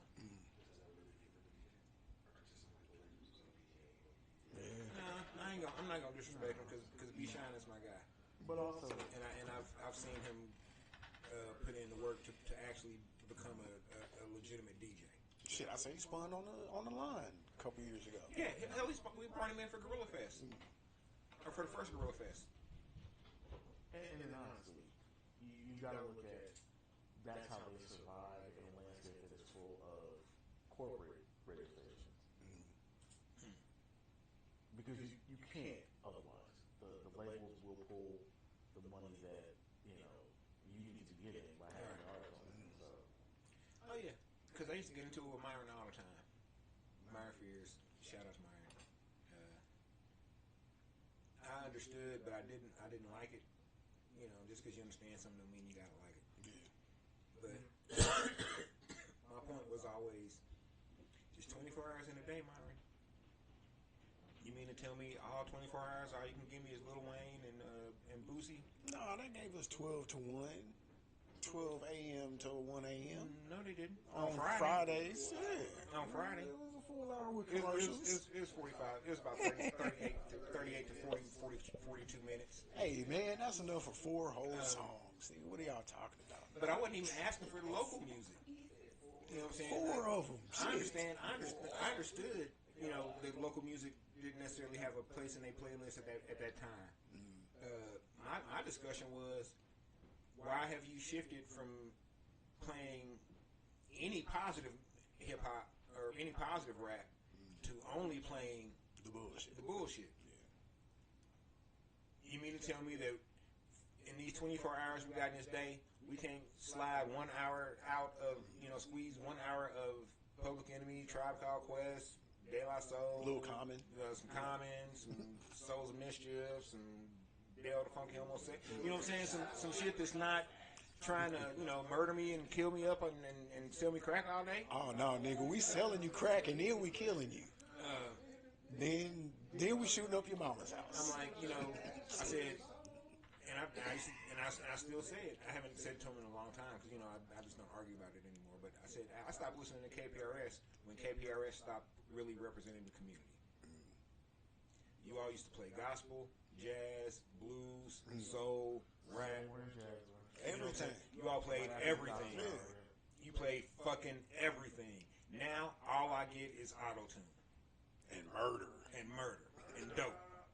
And you try and tell me that it's not auto-tune, murder, and dope, but it is. And sometimes it's all 3 in the same fucking song. Oh, more which is times than not. crazy. More times than not. Niggas be like, I'm about to sell your mama crack, then I'm gonna kill you. Like, oh shit. So you know what KPRS was doing, right? Just playing in my face. Yeah. And we come full circle. I don't like you playing in my face, KPRS, because you trying to tell me put down the damn guns, but every song you got a gun and then shoot a motherfucker. Nigga, 2 dicks with the longest nuts. Nigga, shit. Shit, man, what are we doing here? What kind of hypocrisy are we pulling? Just murder, man. You know what I'm saying? But then I ask you, so you mean to tell me that there is no rap right now that is non-violent and non-negative? I don't even say positive. I'm gonna just say non-negative. Ain't none of that. Ain't nothing that got a nice beat to it. That nigga was like, no. I mean, nothing. Nope. Out of 50 states, a Nope. couple provinces, some other countries. Ain't nobody in Alaska spitting nothing positive. You know what I'm saying? That gets to the part 2 is the real problem that hip hop in general, but really hip hop and R&B for that matter, lost what they did when they stopped being regional. What it smell like? Like regional sound barely exists anymore. Oh no, nigga, that's hold up, the Joker the Bells bothers me. I think that it was more when things went from analog to digital. Speed of access, speed of digital, but I would argue that digital is one of those things that killed regional. Well, not even the speed of access, just the control of the product. Yeah. You know what I'm saying? I I got my tapes, or I got my CDs. You ain't got these unless you bought it from me. And then bootlegging wasn't that, it was possible, but it wasn't that big of a issue. Right. So if you wanted the real thing, you get it from me. I got it in the trunk, or I got it consigned to Seventh Heaven, or Sound Warehouse, or Street Side, or Sam Goody, or Music Land, or Wax Factory. Wax Factory over in KC. Shout out Wax Factory. Nah. Just me. I just said that. If you see another nigga selling these, fucking so I feel like it was when we stopped going out the trunk and stopped having that kind of control of it in part. And I also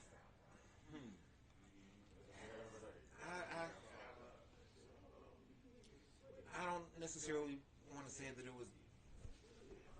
I think it was the chase of the dollar, and that is what it was. Because the chase of the dollar, because the sound will change. You know what I'm saying? Like but everything you're mentioning all does the same, like has the same result. Because that chase of the dollar with the change in not just access as far as getting to the music, but in access to producing the music and distributing it. That all those changes come back to a destruction of what used to be original sounds. Like, yes, the reason they had to come get it from you is because only you were in this area. Yeah. Like, you're not going to get a New York artist in Chicago doing the same music. Because that audience is not going to take that, because that's not what they get. You see what I'm saying? Yeah.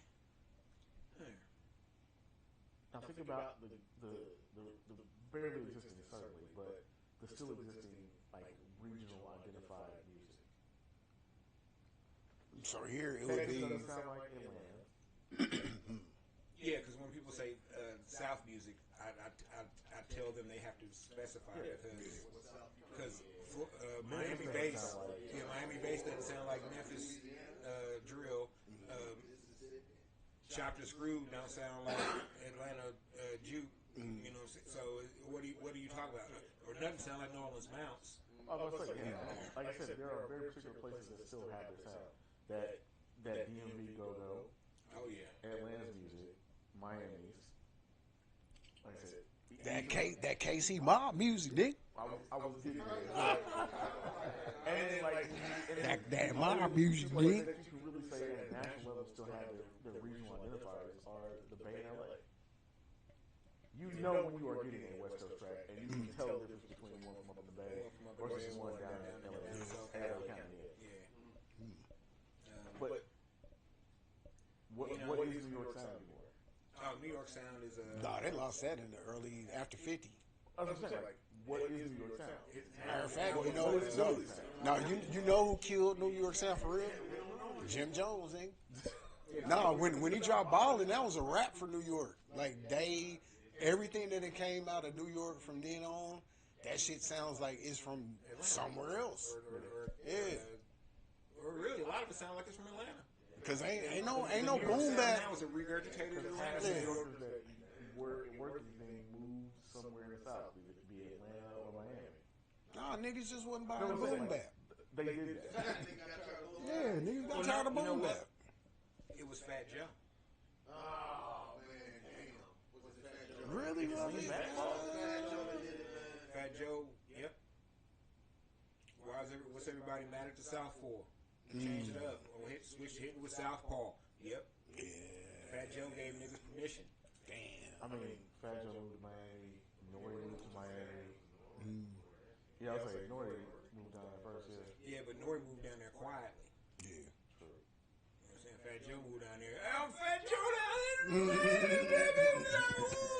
Lean back. Where's Party on the rooftop, nigga. the reverse didn't really happen? When Rick Ross moved to Atlanta, it wasn't like he stopped doing Miami style music. Well, see, Rick Ross, I felt like he was on Miami style in subject matter. Right. Because his beat selection was definitely nothing like anything Miami had ever done. At all. Because because he is like, in my opinion, like top 5 beat selection artists. I say his ear is undeniable. Man, It's undeniable. dude, oh man, I'm glad that they have the stems on the Serato DJ stuff now. Because if I want, I can just take his vocals off and just listen to that production. Oh man, that production is beautiful. Whew. I was just working on a playlist today. VA to LA and Bay to MIA. Just those 4 spots. I wanted a particular set of regional sounds on that playlist.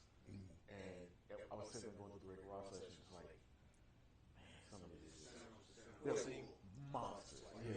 And VA has a sound, but people don't really get the fact that the sound became a real sound that became bigger than VA. Yeah. That's fucking New Jack Swing.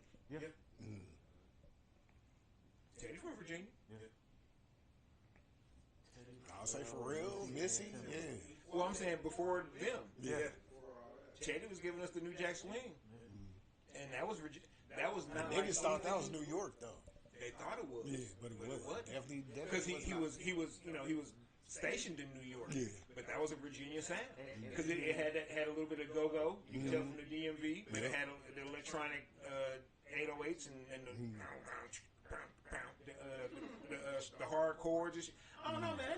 Hey, salute to Teddy Riley, man. Nah, for real. But to be fair, the previous like major house influence of tempo R&B is just Chicago house. Well, Chicago house, Detroit house. It's always been somebody's regional sound is going to dominate in a genre for one reason or another for a period of time. Again, see more recently Mustard with LA. Well, I think there's still regional sounds Yes, but not as many places have their fully identifiable ones. because of the chase for the dollar. Because they're trying to. I think that's what Kansas City's problem is. Interesting. I think that Kansas City. Okay, the music scene is a microcosm. Okay. So Kansas City doesn't want to own its identity. It doesn't want to accept its history. It doesn't want to accept what the fuck was, when this was Paris of the Plains. What was making Kansas City pop? Nigga, dope, bitches, jazz. And liquor, because liquor never stopped flowing. There's one place in America liquor never stopped flowing during Prohibition. I mean, like, blatantly didn't stop flowing during Prohibition. And didn't nobody give a fuck either. So that's what Kansas City For is. real. The sound of Kansas City.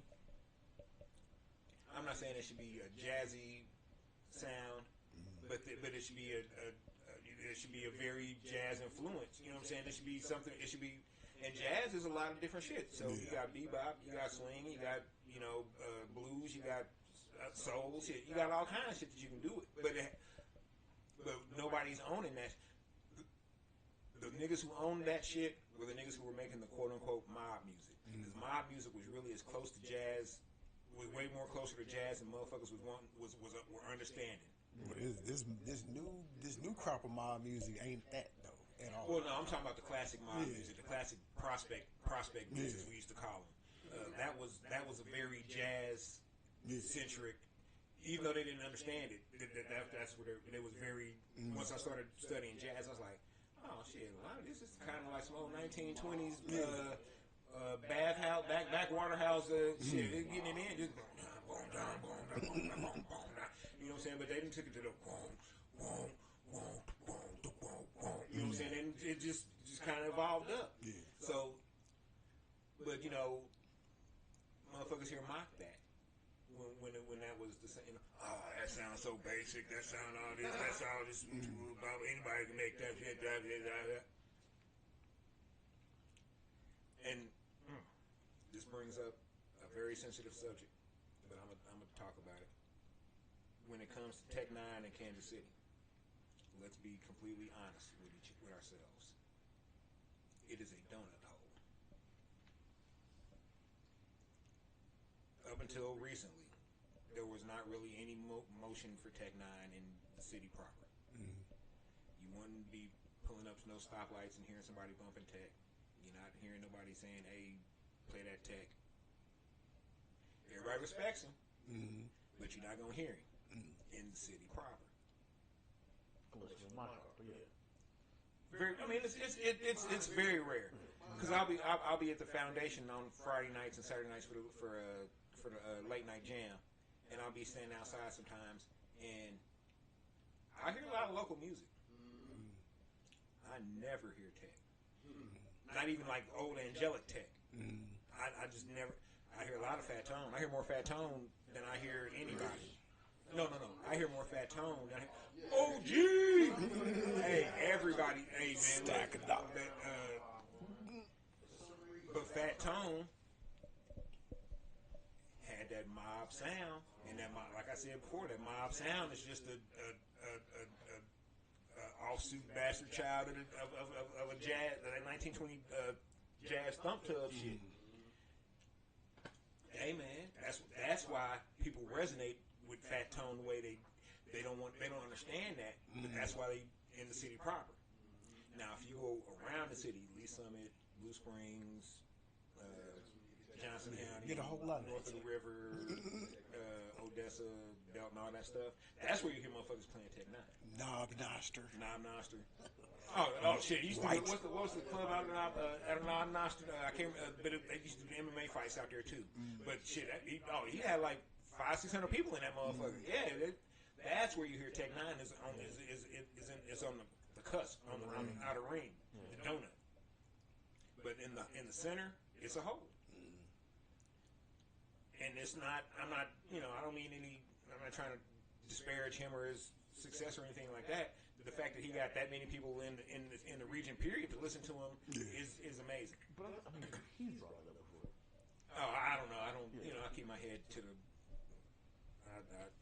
But yeah, and that's. But as a person who's toured a lot, everywhere we go, when hey, where are you from? Oh, we're from Kansas City. Oh, Tech Nine? Yeah, actually I do. Oh man, he's a good dude. He's just here a couple weeks ago, man. I can tell you a Subway order right now because he gets the same thing every time. This was for real. We were in the middle of Utah a few years ago doing some touring. We stopped at a gas station Subway deal or whatever, and I had on a KC Wizards jersey, and the chick was like, "Hey, you from Kansas City?" And I was like, "Oh yeah. She's, oh you know Tech Nine?" And it just so happened that the tour that we were on was kind of about 2 or 3 days behind them. It's fresh. So well, they hit this road a lot of times. So they come there. This is their stop. But they just saw him. They're like, "Oh yeah, we just saw him. He was here a couple days ago. Yeah, he was." And she started rattling off his sandwich order. And I was like, "Bitch, I ain't got no motherfucking Tech Nine money. I'm out here trying to get this bag of chips and this water." That nigga was like, let me get 10 foot longs with extra everything. No. He's like, everything? Bitch, free? I said everything. Is they free? But I know what you mean because I traveled fairly often before I got to the course. But that would be the one thing I would say from Kansas City. And before Mahomes, the thing was, Tech Nine. Yeah. Now it's both of them, which is weird. Yeah, it's really both of them, no matter where I go. And that's good. I'm glad Kansas City has great representation out there in the world like that. Because it ain't like they saying, "Oh, KC, nigga, you know OJ?" Like that. Listen, I love that because I hate the Raiders, so Red's a big one. But yeah, man. So I think that Kansas City's constant denial of itself and its history, and not accepting of what I'm saying. Yes, Kansas City was fucked up, y'all. I'm not gonna sit here and It still is. What you mean it was? Well, I'm just saying, it was based on being fucked up. You know what I'm saying? The redlining was created and perfected here, and then taken elsewhere. That's crazy when you think about that shit. For real. Yeah, and the fact that I can still see the effects of it today, even though it's allegedly, you know, how many black households are there west of truce? How many black households are there west of truce? But I mean, when you think about Kansas City, how fucked up it is. Well, how about this one? Other than the police headquarters down on 12th and Cherry, where's the police station west of truce?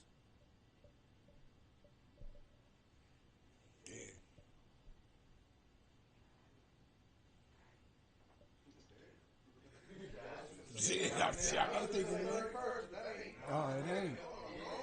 It's right there on the cusp of truce. Yeah. It's on Forest, but it's still east of truce. Yeah. There is not a single police station, outlet, annex, nothing, other than the headquarters on 12th and Cherry. So you mean to tell me that crime don't happen on 34th and Roanoke? No, of course not. You mean to tell me crime don't happen on 73rd and Warnell? Man, speaking of that, this is fucked up. Today, I was reading about the 10-year-old that got shot, and they said they specifically made it too clear that he did not get shot in the crossroads. He was shot elsewhere, and they dropped him off in the crossroads. And I was like, what fucking difference does it make? Like, they really made it a point. Because they're protecting the crossroads is their baby. Remember how big of a stink they made when the Royals were trying to move in over there, and they was like, hold on, we gentrified this already. And then y'all can't re-gentrify. And then the real gentrifier showed up and was like, oh, no. This is y'all just broke ground for us to be able to come here and spend the real money. Them niggas cut the ribbon. They were just like, grand open. You know, like 3 of the places that everybody was like, oh, but what about this place and this place and this place? Yeah, they closed now. This ain't even been 2 years since that vote. Nah. So damn, it ain't even been. It's barely over a year. It's barely been over a year. Yeah. So you motherfuckers didn't do your job to keep these businesses open that y'all fought so hard for to keep motherfucking downtown baseball from being down there. And them niggas ain't even there no more. And how about this? Had U-Haul not been there because they had to tear it down for the new stadium, the motherfuckers that was here last month marching around the final front motherfuckers or super front, what? They couldn't have rented no trucks because they rented them from that U-Haul. Yeah. Damn. And you would have found someplace else to get you a raggedy lap dance, from, replacing Temptation.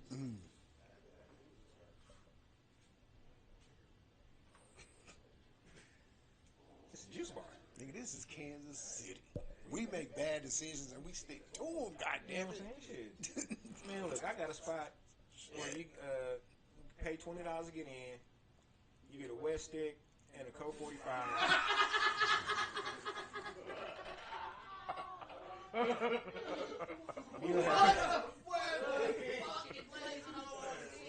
I don't never want to go there. God damn. And you're gonna get this lap dance right. She looked, but it's a decent lap dance. I don't know if I want that lap I'm dance. saying, after you hit this wet stick and then drink down this 45, you gonna, nigga, it's gonna be Jenna Jameson. Yeah. You're gonna be like, okay, yeah. Once you hit that Panther pitch, nigga, she Janet Jackson. Like, God yeah, damn. you're gonna be like, yeah. Whitney Houston came back on me. But you know what I'm saying? That's a you can't tell me that's not a Kansas City good time right there. Nigga, I'm not trying to have that time. I mean, and hold on, and a cold one. No, that's a cigarette. You can roll your own lovely. I mean, now if you want to bring us a joint, we'll dip it. The dip and twirl for the 20. Dip and twirl for the 20.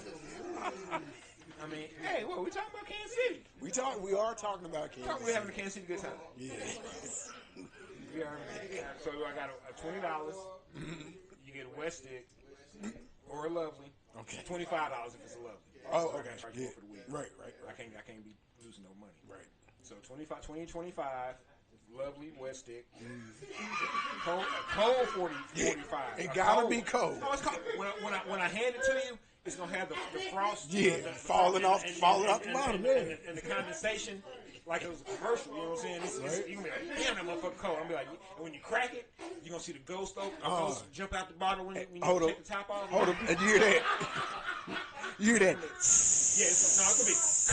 And about 5 seconds later, an actual bull is gonna see you. Yeah. If I got some slits. That's slits. If I got the slits, we're gonna watch that bull. Huh? So we got wet stick, lovely. Cold 45. Cold 45. Cold 45. Cold 45. We're gonna be playing Fat Tone. Okay. And Rich the Factor. Okay. Yeah. And some Lejo.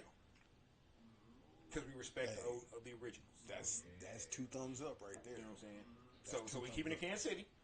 All the way. So wet stick, lovely. Wet stick. Cold 45. Cold 45. Fat Tone and the classics. Lap dance from this crackhead hooker. Nigga, we are on it. Hold on. This is gonna take the shit over the top though. Oh, Video board It just looks like a disgusting with thing. old Soleil in the background. the video. Yeah. It's on repeat. And then hold up, but then we really gonna take it to the next level with the old Adina Howard. Freak Like Me. Freak Like Me after Soleil. Oh, no. How about On this? the loop. No, we're going to have the Adina Howard live playing in the background. That may be too You much. know, that was a nasty show if you ain't never seen Adina Howard live back in the day. Because I'm just saying, now you done already gave them the lovely though, so if you give them the Oh, lovely, man, look, and getting a lap dance. and they get the lap dance, Yeah, man. somebody getting pregnant. Man, hey. That's too good of a That's time. on them.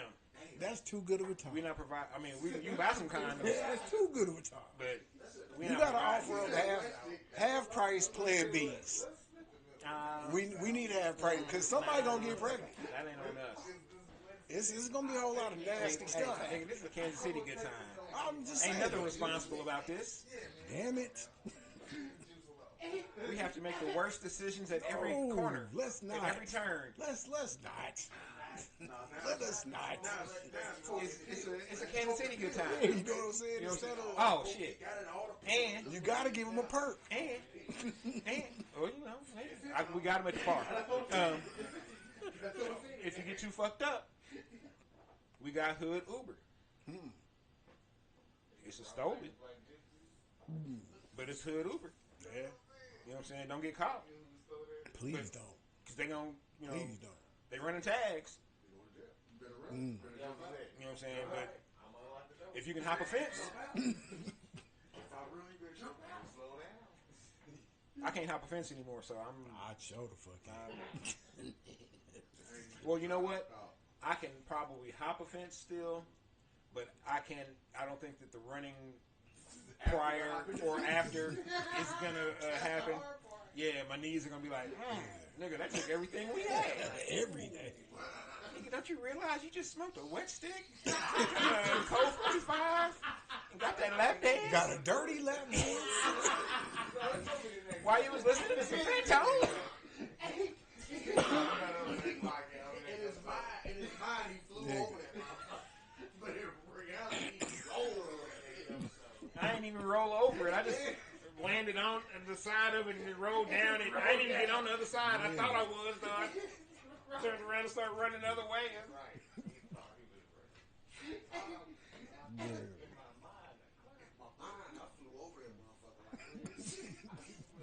Well, I know what I'm going to title this week's episode. It's a Kansas City good time. Kansas City good time. Hey, if y'all got some Kansas City good times y'all want to share with us, shoot them our way. I might make this a segment that we do every once in a while. Yeah, Kansas City good times, where I talk about some of my old exploits before the man that sits in front of you now became who he is. All right, man, look. The coldest. A lap dance for a hooker. Look, A dirty hooker. it's a good Tuesday night. That's the fucked up part about it. No, that really do sound like a That's Tuesday. a good Tuesday night. There's not one real. Nigga, that is a great Tuesday. Man, look. Hey, if I had that Tuesday night, my Wednesday would be. Man, look. Back when Gus's Gold Mine was open, Oh shit! that would be the first part of the Tuesday night.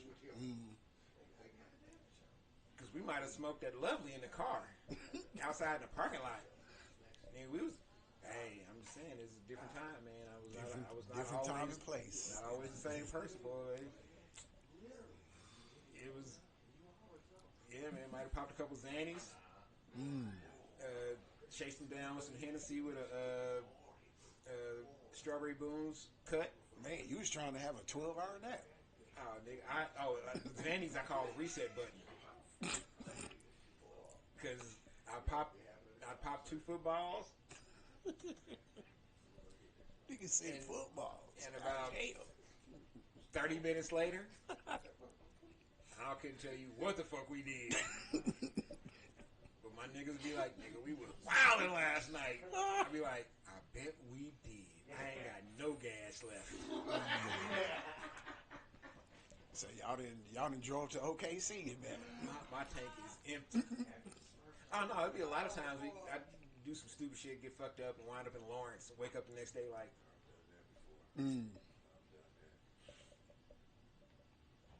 Why the air smell funny?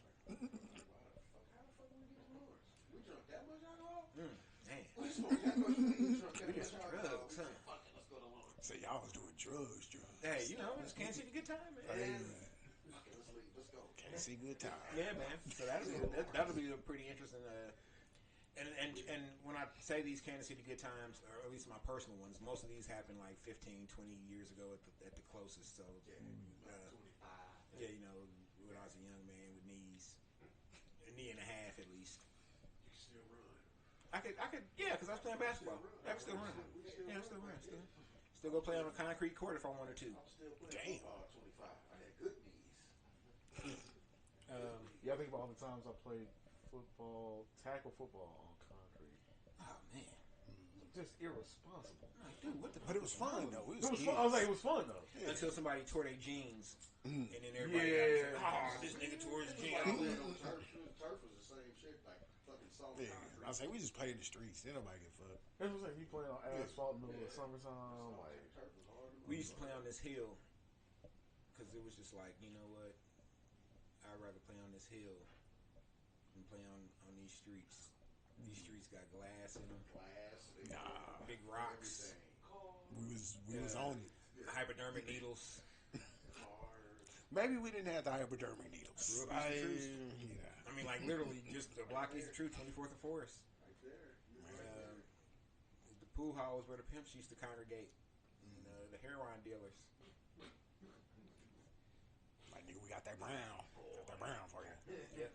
So I used to run to the corner store for the pimps and heroin dealers, make a couple bucks. Yeah, man, it's like a black Italian mafia movie or some shit. I was the little kid that's making bad decisions, seeing the glitz and glamour. It was like, come here, you little moolie. I got a couple dollars for you. Nah, it was nigga pimps. Hey, our pimps talk is our pimps. especially at the beginning of Goodfellas. Yeah, it's like, hey, little nigga, ain't you Rev, son? Yeah. Hey, man, here. Go on, give me a coat. Take this note. Go to the store for me. All right. Because my pops was a preacher, so they trusted the fact that I wasn't gonna steal their money or just I was gonna come back with the exact change. It was, and I did. Shit, I ain't give a fuck. I ain't want nothing from y'all. I don't know you niggas. You just didn't want to get your throat cut. I had no idea about the throat cutting. You know, I'm like 8, 9 years old. I don't know nothing about this shit. And that tell you how times have changed. Because I'm 8, 9 years old, talking to pimps and heroin dealers and running to the motherfucking corner store for them. Can't do that now. Nah, you can't. But see, the kids are snitch on them now. They were like, them niggas is in there selling drugs. Selling heroin and pussy and coochie. Your arm, it was putting something in their arm. Putting it in their arm. It smell like fire extinguishers in there. They was passing know what that was? That was Hard Rocks. Blue Tops. That was the bass. They came back for the bass. The bass. Well, Rockwell was supposed to be here to do his playlist thing, and he didn't. He didn't even leave a video or anything. So I'm gonna just say fuck it, and even though I should let the dice, you know what, I gotta let the dice decide. 3.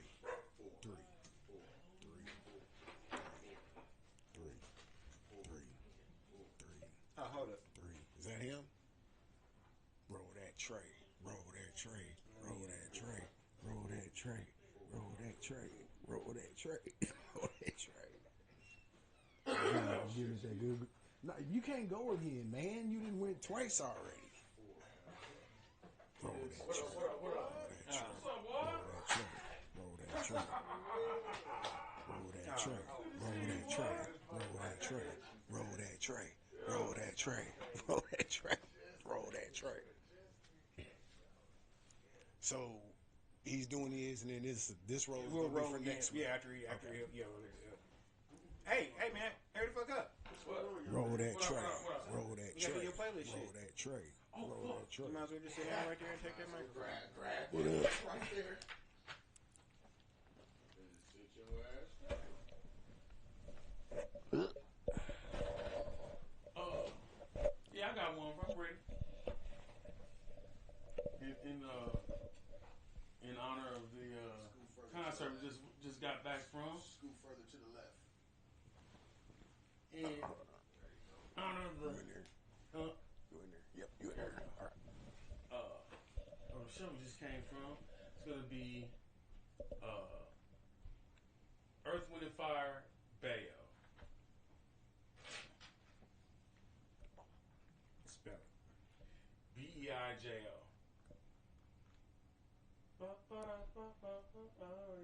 Beijo. Okay, yeah. Man, let me. I wouldn't have went with that one, but still no pushback. Cause it's Earth, Wind, and Fire. Right. You know. Can't. Guilty niggas. I'm gonna give you some pushback. I think you could have picked a better Earth, Wind, and Fire song. Yeah. I I mean, heard damn near all of them tonight. So what would you suggest? I don't know. I'm just saying. I think you probably could have picked one that you wouldn't have to explain to us which one it was. But once I explained, everybody knew what it was. Yeah, but you once had to explain. Yeah. So Because I never knew If it. I said September, I would definitely know that. But I'm not. Fuck all if I that. said After the Love was gone, as soon as he kind of gave us just a little bit of the if I said melody, After I the Love knew was it. gone. Yeah. I don't have to explain that. What's that? After the Love was gone. Yeah. I don't have to explain nothing about that. Oh. I was trying to think which I would say is better, Bayo or Boogie Wonderland. I'm still thinking. I think Boogie Wonderland is, but That's that might be what I'm still that may thinking also be Boogie my, Wonderland. The my real roller comparison. skating preference. You know what I'm saying? Because you'd hear Boogie Wonderland roller skating almost every week. True. Nigga, don't you live here? Yeah. Unless I'm all on my phone. Sometimes. The real battle would be between Bayo and Bahia.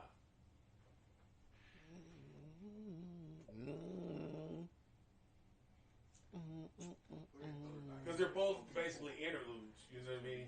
Yeah. They're interludes and they're crowd participation songs.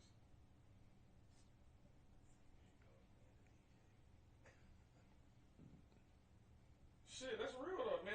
That show was great. Man, Philip Bailey. Wow.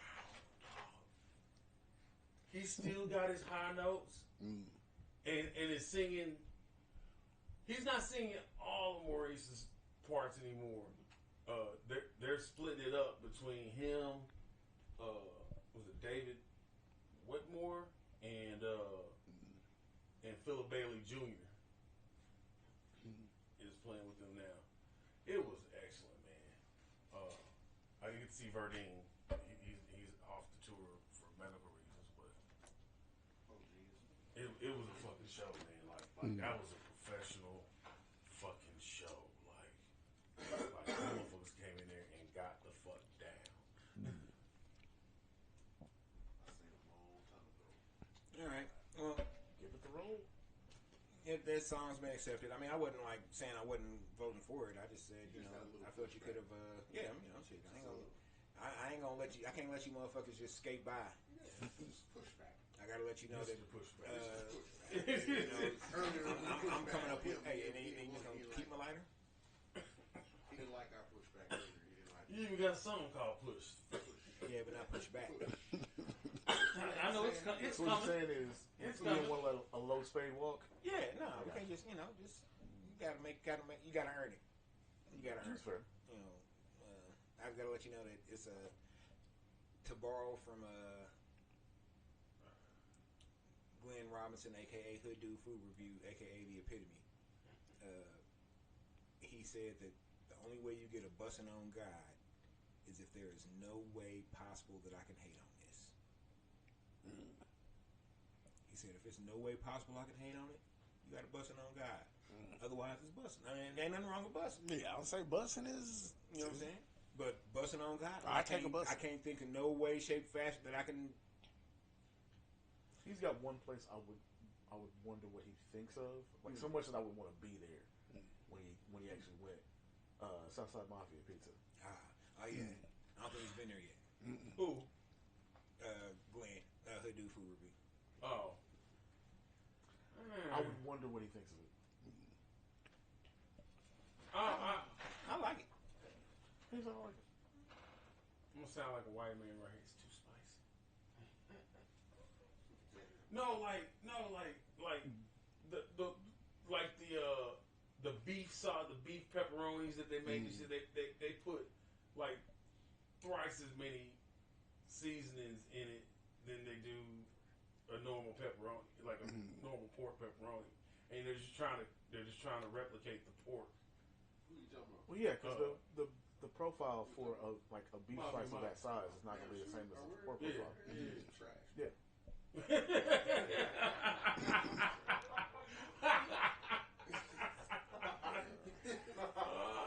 But I like him as well. That's why I want to be there, because it's like I like their approach to pizza. I like that Philly cheesesteak pizza. That motherfucker is it's decadent. I do not mind that it's halal. I don't. I just don't try and replicate. Just don't try and make imitation pork products. It don't taste good at all. Don't do that. I threw mine in the trash when I got Just like a certain burger place in town shouldn't be making beef bacon with fucking 4mm slices of brisket. You remember that pizza me and Turtle got? We threw that mug in the trash. We got that mug. We thought it was gonna be good. That shit was terrible. You know, we're not a monolith. I'm just saying that's just me, man. I just say we're not a monolith. I would have a straight beef pizza there. I would do that. Oh shit, they got like a grilled chicken pizza that's firing a motherfucker. I was about to say the chicken. Oh was yeah, the one I yeah. I ain't going back and try to say. The Philly's good too, but the chicken was that's my pizza. Well, I just like the decadence of the Philly. Yeah, that's just that cream cheese and the steak. That shit just works, man. I can only eat like one or two pieces of it. I can't. I'm not trying to. I can't buy a whole pizza of it and try to eat that. That's just too much. You know, I got the mini stomach now, so yeah, the one slice I'm usually good, which makes stuff last a nice long time. Man. Shit. All right. Well. Hit this transmitter. I guess I can wait for Rockwell to come back. Yeah, so give it a good roll. We need a good roll. I got the key up here so we can see who's. I'm gonna start swapping Spain and the boss. I'm gonna start interchanging y'all at number 5. We over there. Yeah.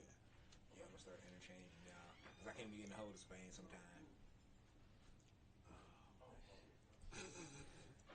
What you gonna throw the 4? So I go ahead and give you my Bridge United for you if it lands on you. Come on, man. Oh man, I'm saying that. Don't nobody want to hear the no knee blues. Don't nobody want to hear the no knee blues. I already gave a good one, man. My songs ain't always gonna be hip hop. I'm playing the plantar fasciitis poker right now. You need new feet like me. Bull. What are these dogs? Did they come down? Yeah. I forgot to close the door. Go upstairs. Killers. Yeah, I don't think they speak English though. You broads go back upstairs. Come here. Hold on, you just told them to go Man upstairs. came man. out. They did come. He just took them upstairs. Hey man, hey, you know what? Ain't in my face. Okay, you right. I should have just assumed them bitches was gonna know what's up.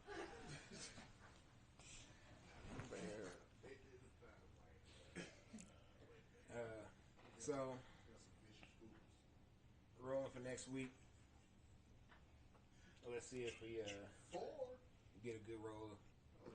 Throw up them trays, throw up them trays, them trays. Hey, What was Seven. it? It's me. Who that? It's me. It's about damn time. It is. Shit, man. So next week. I think you did that. I think you set the dice. And no matter what you pick, nigga, I'm giving you all the pushback. I want you to. All of it. Because what if I pick Salvatore? Damn it. All pushback so they all don't make it. What a hater. Nigga, no. Fuck that intro.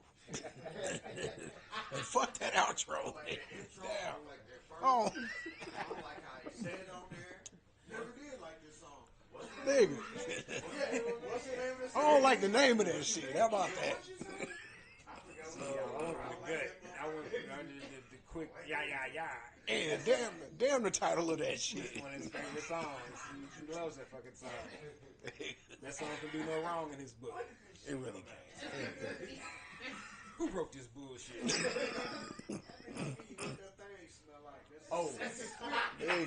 Oh, I would not. Hey, I meant to ask Gotta you. get you Now that y'all actually listened to the album, was it jarring to hit that first track on the Clips album? Birds Don't Sing. Yeah. See, I ain't listen to it in order.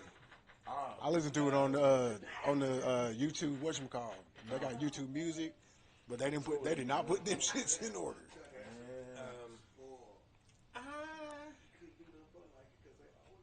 It gives that. I thought it was a perfect context, opening track. Not necessarily a perfect track, but a perfect Opening track, yeah. because it really tells you what these niggas been up to. You know what I'm saying? Not what we think. Right. What they been up, but no, nigga, my mama died. Nigga, my daddy died. They died not too far apart from each other. Nigga, that 4 months. and they made moves. I didn't realize that it was 4 months. Yeah, and they made moves in preparation to leave us that we didn't pick up on until they left us. I think the Parents be most knowing.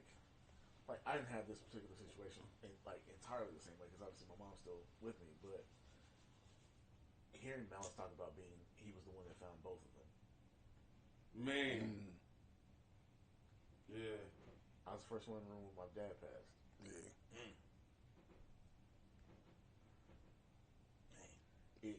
It is a haunting that does not go away. They don't. It does not go away. And his was at a hospital that no longer exists. Baptist. I was about to say the Baptist.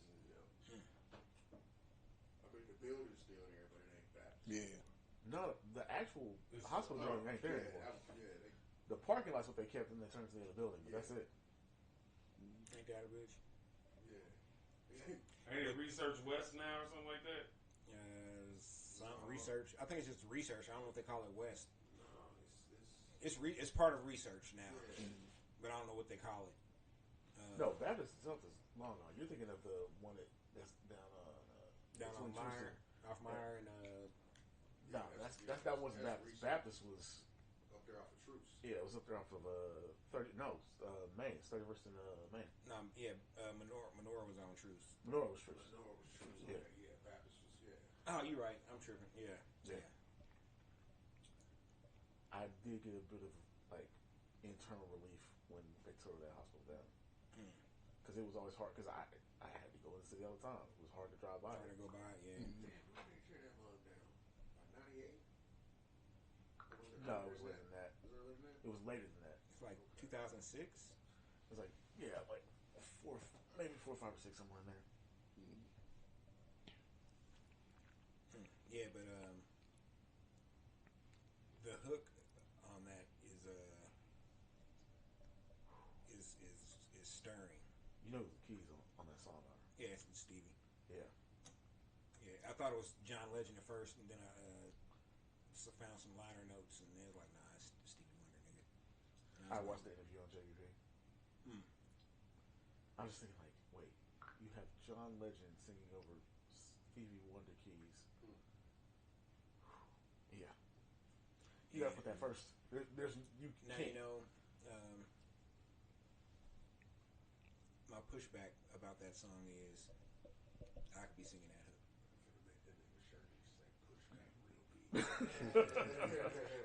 Pushback merch coming soon. Pushback. I feel like Push could call me to go ahead and knock that hook out for him. It's cool though. John Legend died,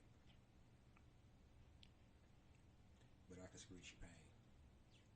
You know what I'm saying? No, that's a beautiful song, man. Yeah.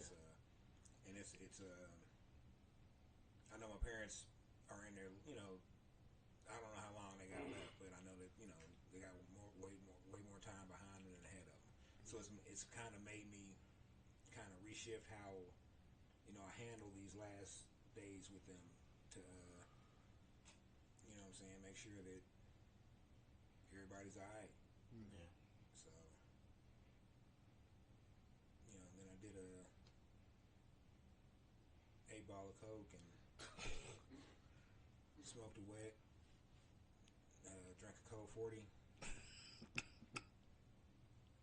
Couldn't find a lap dance. It was So you had to pop. it was Wednesday at like 2 in the afternoon. It was kind of difficult at that time. What's that? You didn't hear the Kansas City party. So did you pop a perk 30? No, I don't do perks. I took another thing.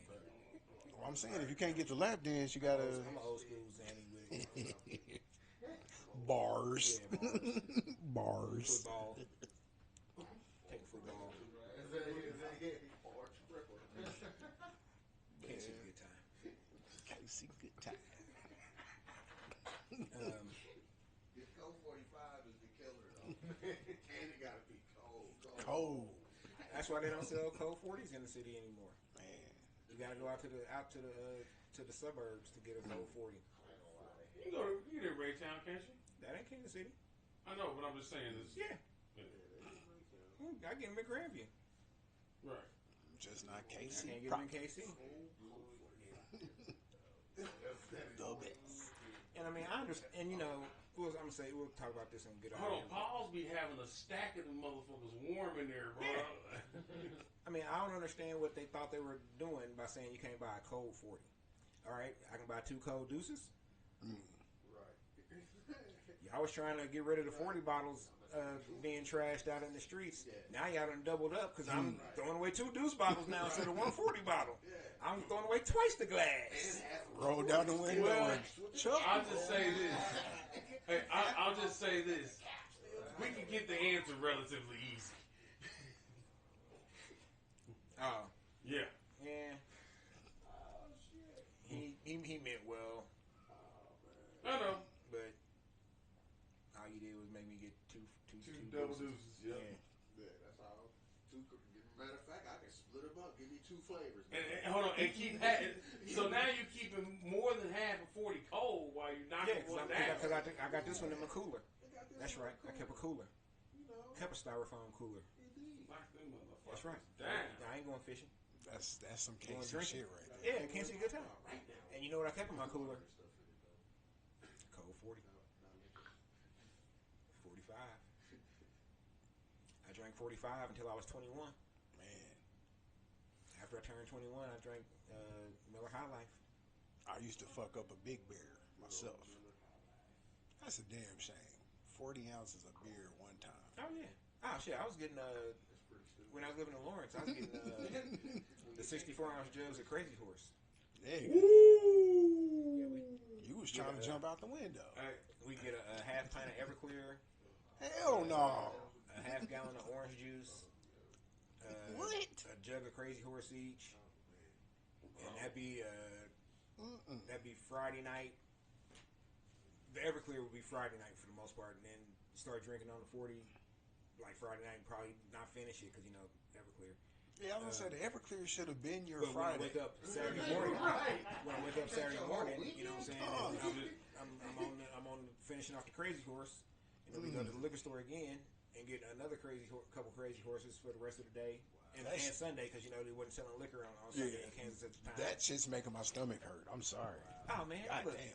I'm telling you, man. Look. Shit. Sounds like a good time. It does not. It does not, sir. Shit. Hey, I don't know what y'all. I was having a Kansas City good time. Everclear, orange juice, and the Crazy Horse. Like, no, nigga, you was trying to die. My original Smart, Jason. jungle beef recipe was Everclear based. I won't tell the rest of the ingredients. But Yeah, that shit making my stomach hurt. Everclear, baby. if I made it, you didn't taste the alcohol I put in it. And you didn't want to know what I put in it. You could taste a little bit of the alcohol in some of my big punch juices, big punches like that. Yeah. But it was only because I would make you have, I would do something at the end. I'd make this shit like 3 days before the party, 4 days before the party. I done chopped up hella fruit. Yeah, I was gonna say, you throw that fruit in there. So the day before the party, I take like another bottle of flavored vodka or some rum or something, or some flavored rum, Just kind of, and then run it through there, and then give it a stir, because then you'll kind of taste that, right. and you'll know you got some liquor in here.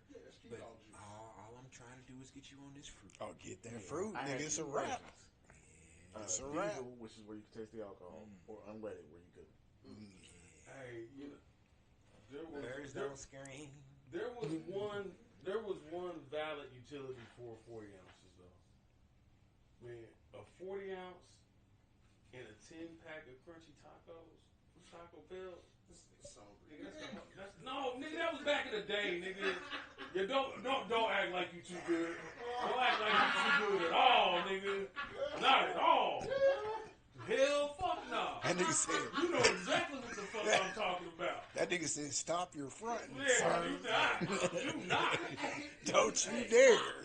Stop that. A 10-pack of tacos from Taco Bell, especially if you got a half and half crunchy and soft. Yeah, you gotta have half and Well, half. you used to be able to get the 12.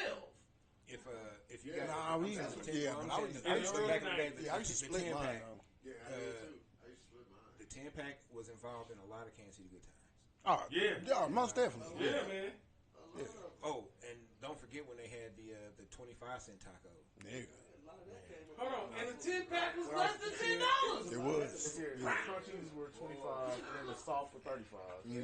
That little bitty ass mini taco, boy, I'd get like Nigga, 10 the of them 10-pack was motherfuckers. like $9.39.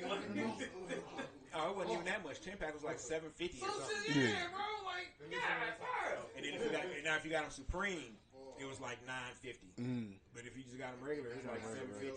Always on table. Oh no, fucking Nacho Bell Grande. Give me a Taco Bell Grande. I be like, y'all forgetting about the Taco Bell Grande. They be like, what was the Taco Bell Grande? Nigga, the taco was as big as your forearm. No. Nigga, that motherfucker was huge. That motherfucker was like this, and then it had the big flat bottom. They stopped making that thing Oh, yeah. 25 years ago. No, for real.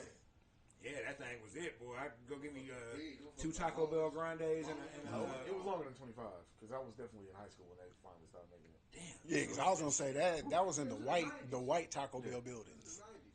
Yeah, The white with the purple and the teal. before them. Back when it was actually Taco Bell right there on yellow, the the white, yellow, brown, and Yeah, orange. that one. Yeah, man. That one. Taco Bell over on there on 87th and Blue Ridge. They had the most fucked up driveway in a drive-through in Kansas City. Man, Who's that? Taco Bell over on 87th and Blue Ridge had the most fucked up drive-through in Kansas City. I think that's why they had to shut that motherfucker down. No, it literally wasn't big enough to hold the amount of people Taco Bell wanted to be able to sit and eat.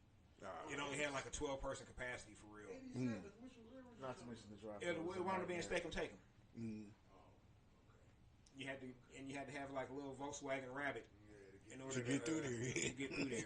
I know I had to do a lot of pulling up and backing up, and pulling up when I had my lap. Hit that corner too hard. Boy, Like I had to ease up, turn all the way out and try to ease through that motherfucker, and then still have to back up and back up and. Turn your whole back end off. Yeah, man. Can't see the good time. Even with a small car, my mom refused to go through that drive-through. We would walk in Yeah, at because any the time. turn was like, Yeah. you come around there, you got it. That one and the drive-through with Zips on 62nd and Truce. Damn. Oh, man. Yeah. Nah, that was like you want to get shot sitting in Nah. there. Like, It was just because you be blocked in. you had to make a decision. Am I gonna go here with normal traditional side where on the passenger side, or am I gonna pull up for the passenger? If I ain't got no passenger with me, I'm gonna look stupid reaching all the way over. No, I reach over. I don't care about that. I just didn't give a fuck. Whichever line was moving quicker, Yeah. that's where I'm going. Plus, I had the homeboy there was working. I went to high school with. I always get to the club. Birds don't sing.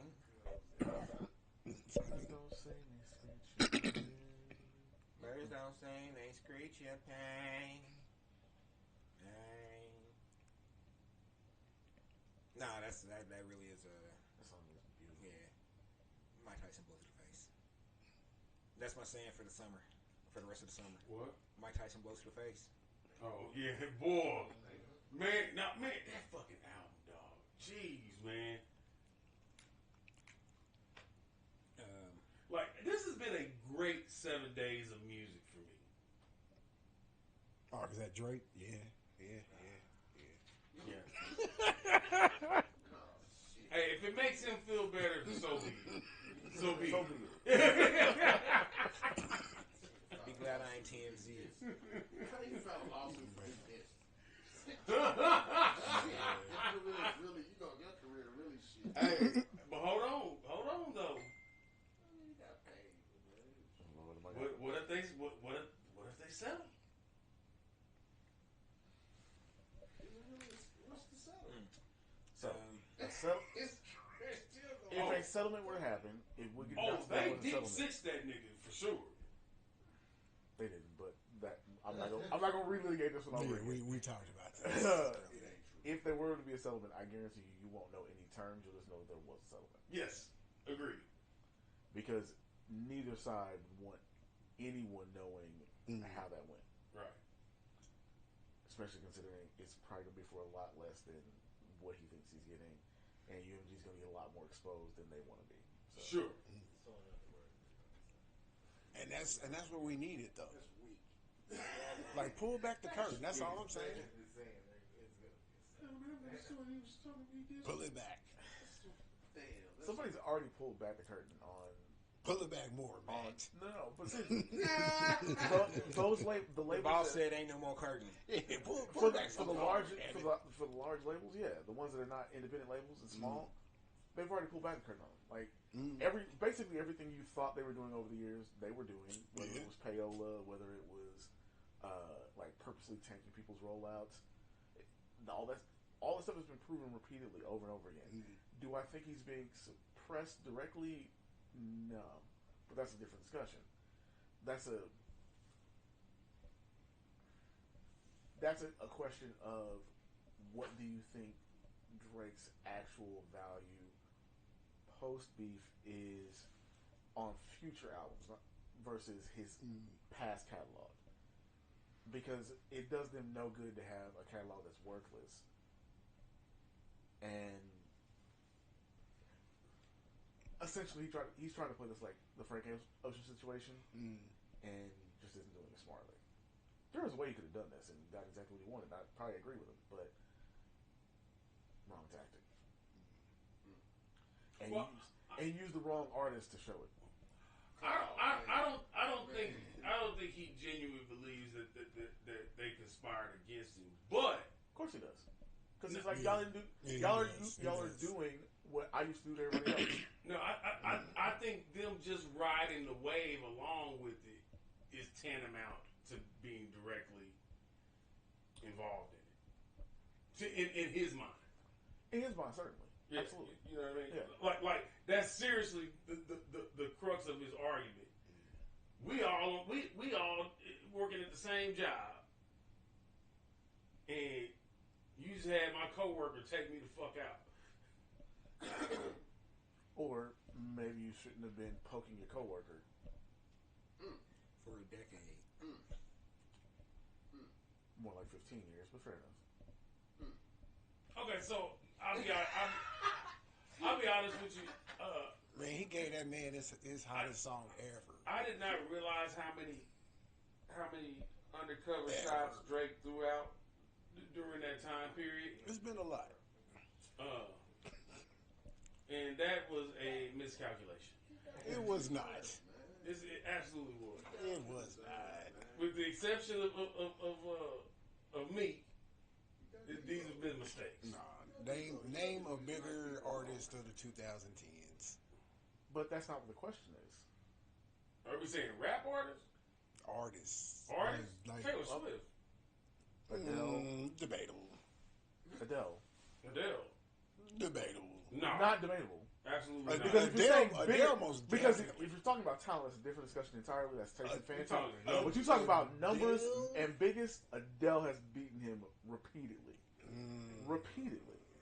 More consistent. Taylor- Six. She comes out. Hold on. Six She doesn't is come out way as- more consistent. She doesn't come out more often, but singers don't come out as often. Yeah. They never have. Whereas he tries to out volume people, she still And he beats does. him on Wholesale numbers. bars. But he does. Wholesale again, bars, nigga.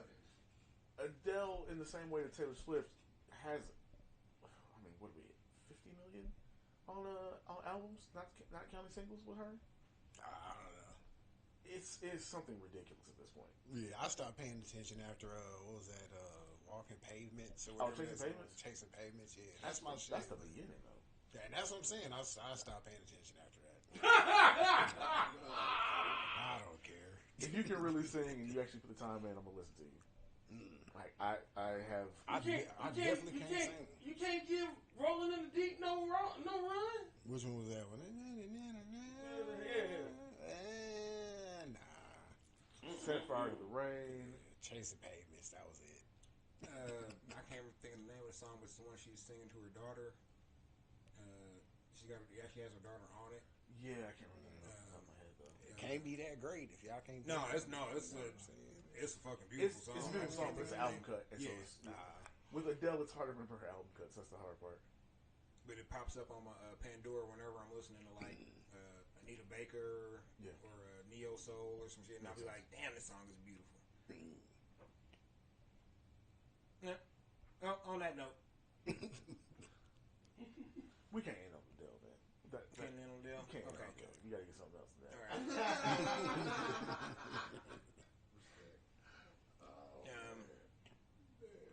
When you come to the matinee session on July 26th, I might have some Kansas City packs for you. Oh, shit. And that pack's gonna include Oh shit, not the back. for $20 a West Stick, Cold 40. Half drink Coke 45. No, it's Say gonna be half cool. drink. It's gonna be cool. Already cracked open for you. No, it's gonna be cool with the ghosts. All of it. And then we gonna find your lap dance. Am I gonna have a pack of Newports in there? That's GPC? I'm only charging you $20. What you talking about? Oh man, I want a pack of GPC. A pack of Newports is $20. For real? 25 cents a cigarette. You can upgrade to the VIP pack. That includes the T-shirt that just says pushback on it. Well, It includes the new cigarette. you gotta smoke Red Moors. That's how you smoke wet. Otherwise, it's not.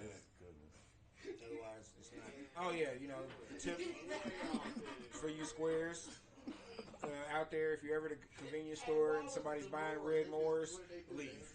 Immediately. Shit. Get the fuck Their Kansas City good time is about to start real soon. Probably when they get in the car. And before they turn the ignition. The ignition's already going. They got that going. They got that's the right. Yeah, they got the beat going. It's a hot rock. So they just stole it. It's Kansas City good time. Oh shit. Man, appreciate you coming Screwdriver out still tonight. in that mother. I ain't even in there no more. It's just a towel over ignition. Over the whole over shit. steering column. Yeah, just a towel over some. Got the 2 wires right there. Just tap the motherfuckers real quick. Yeah,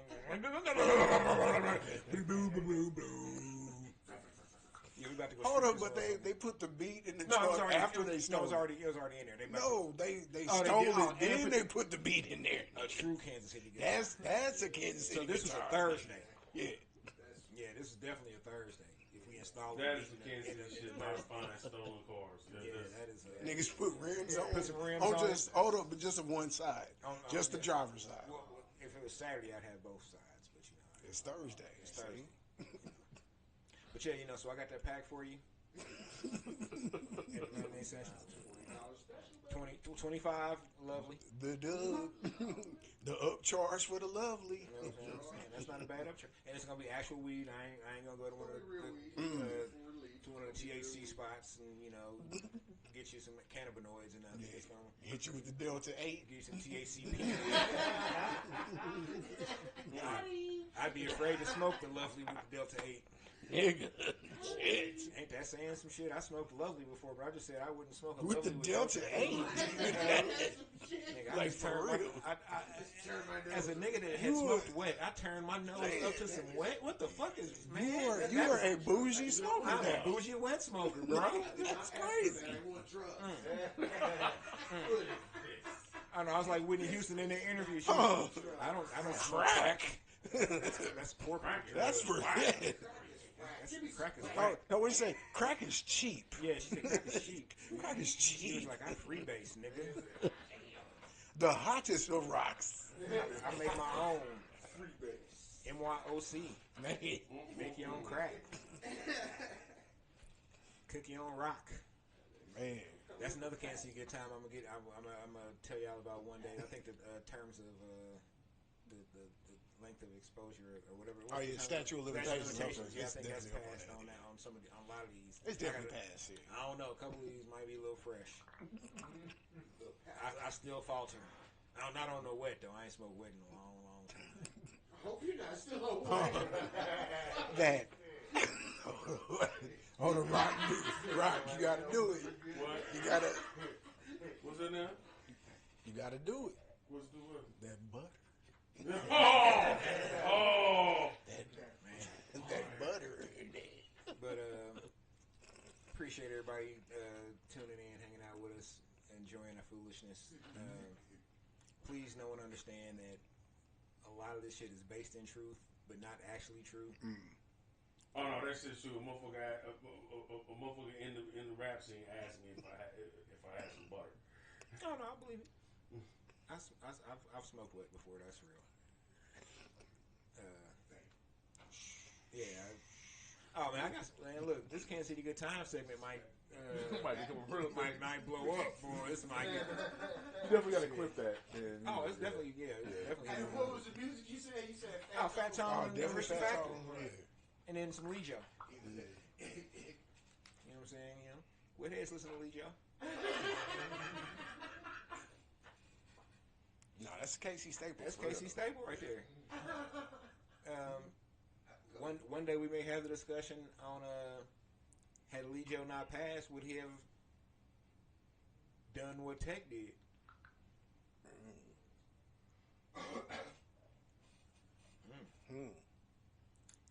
So think about that, y'all.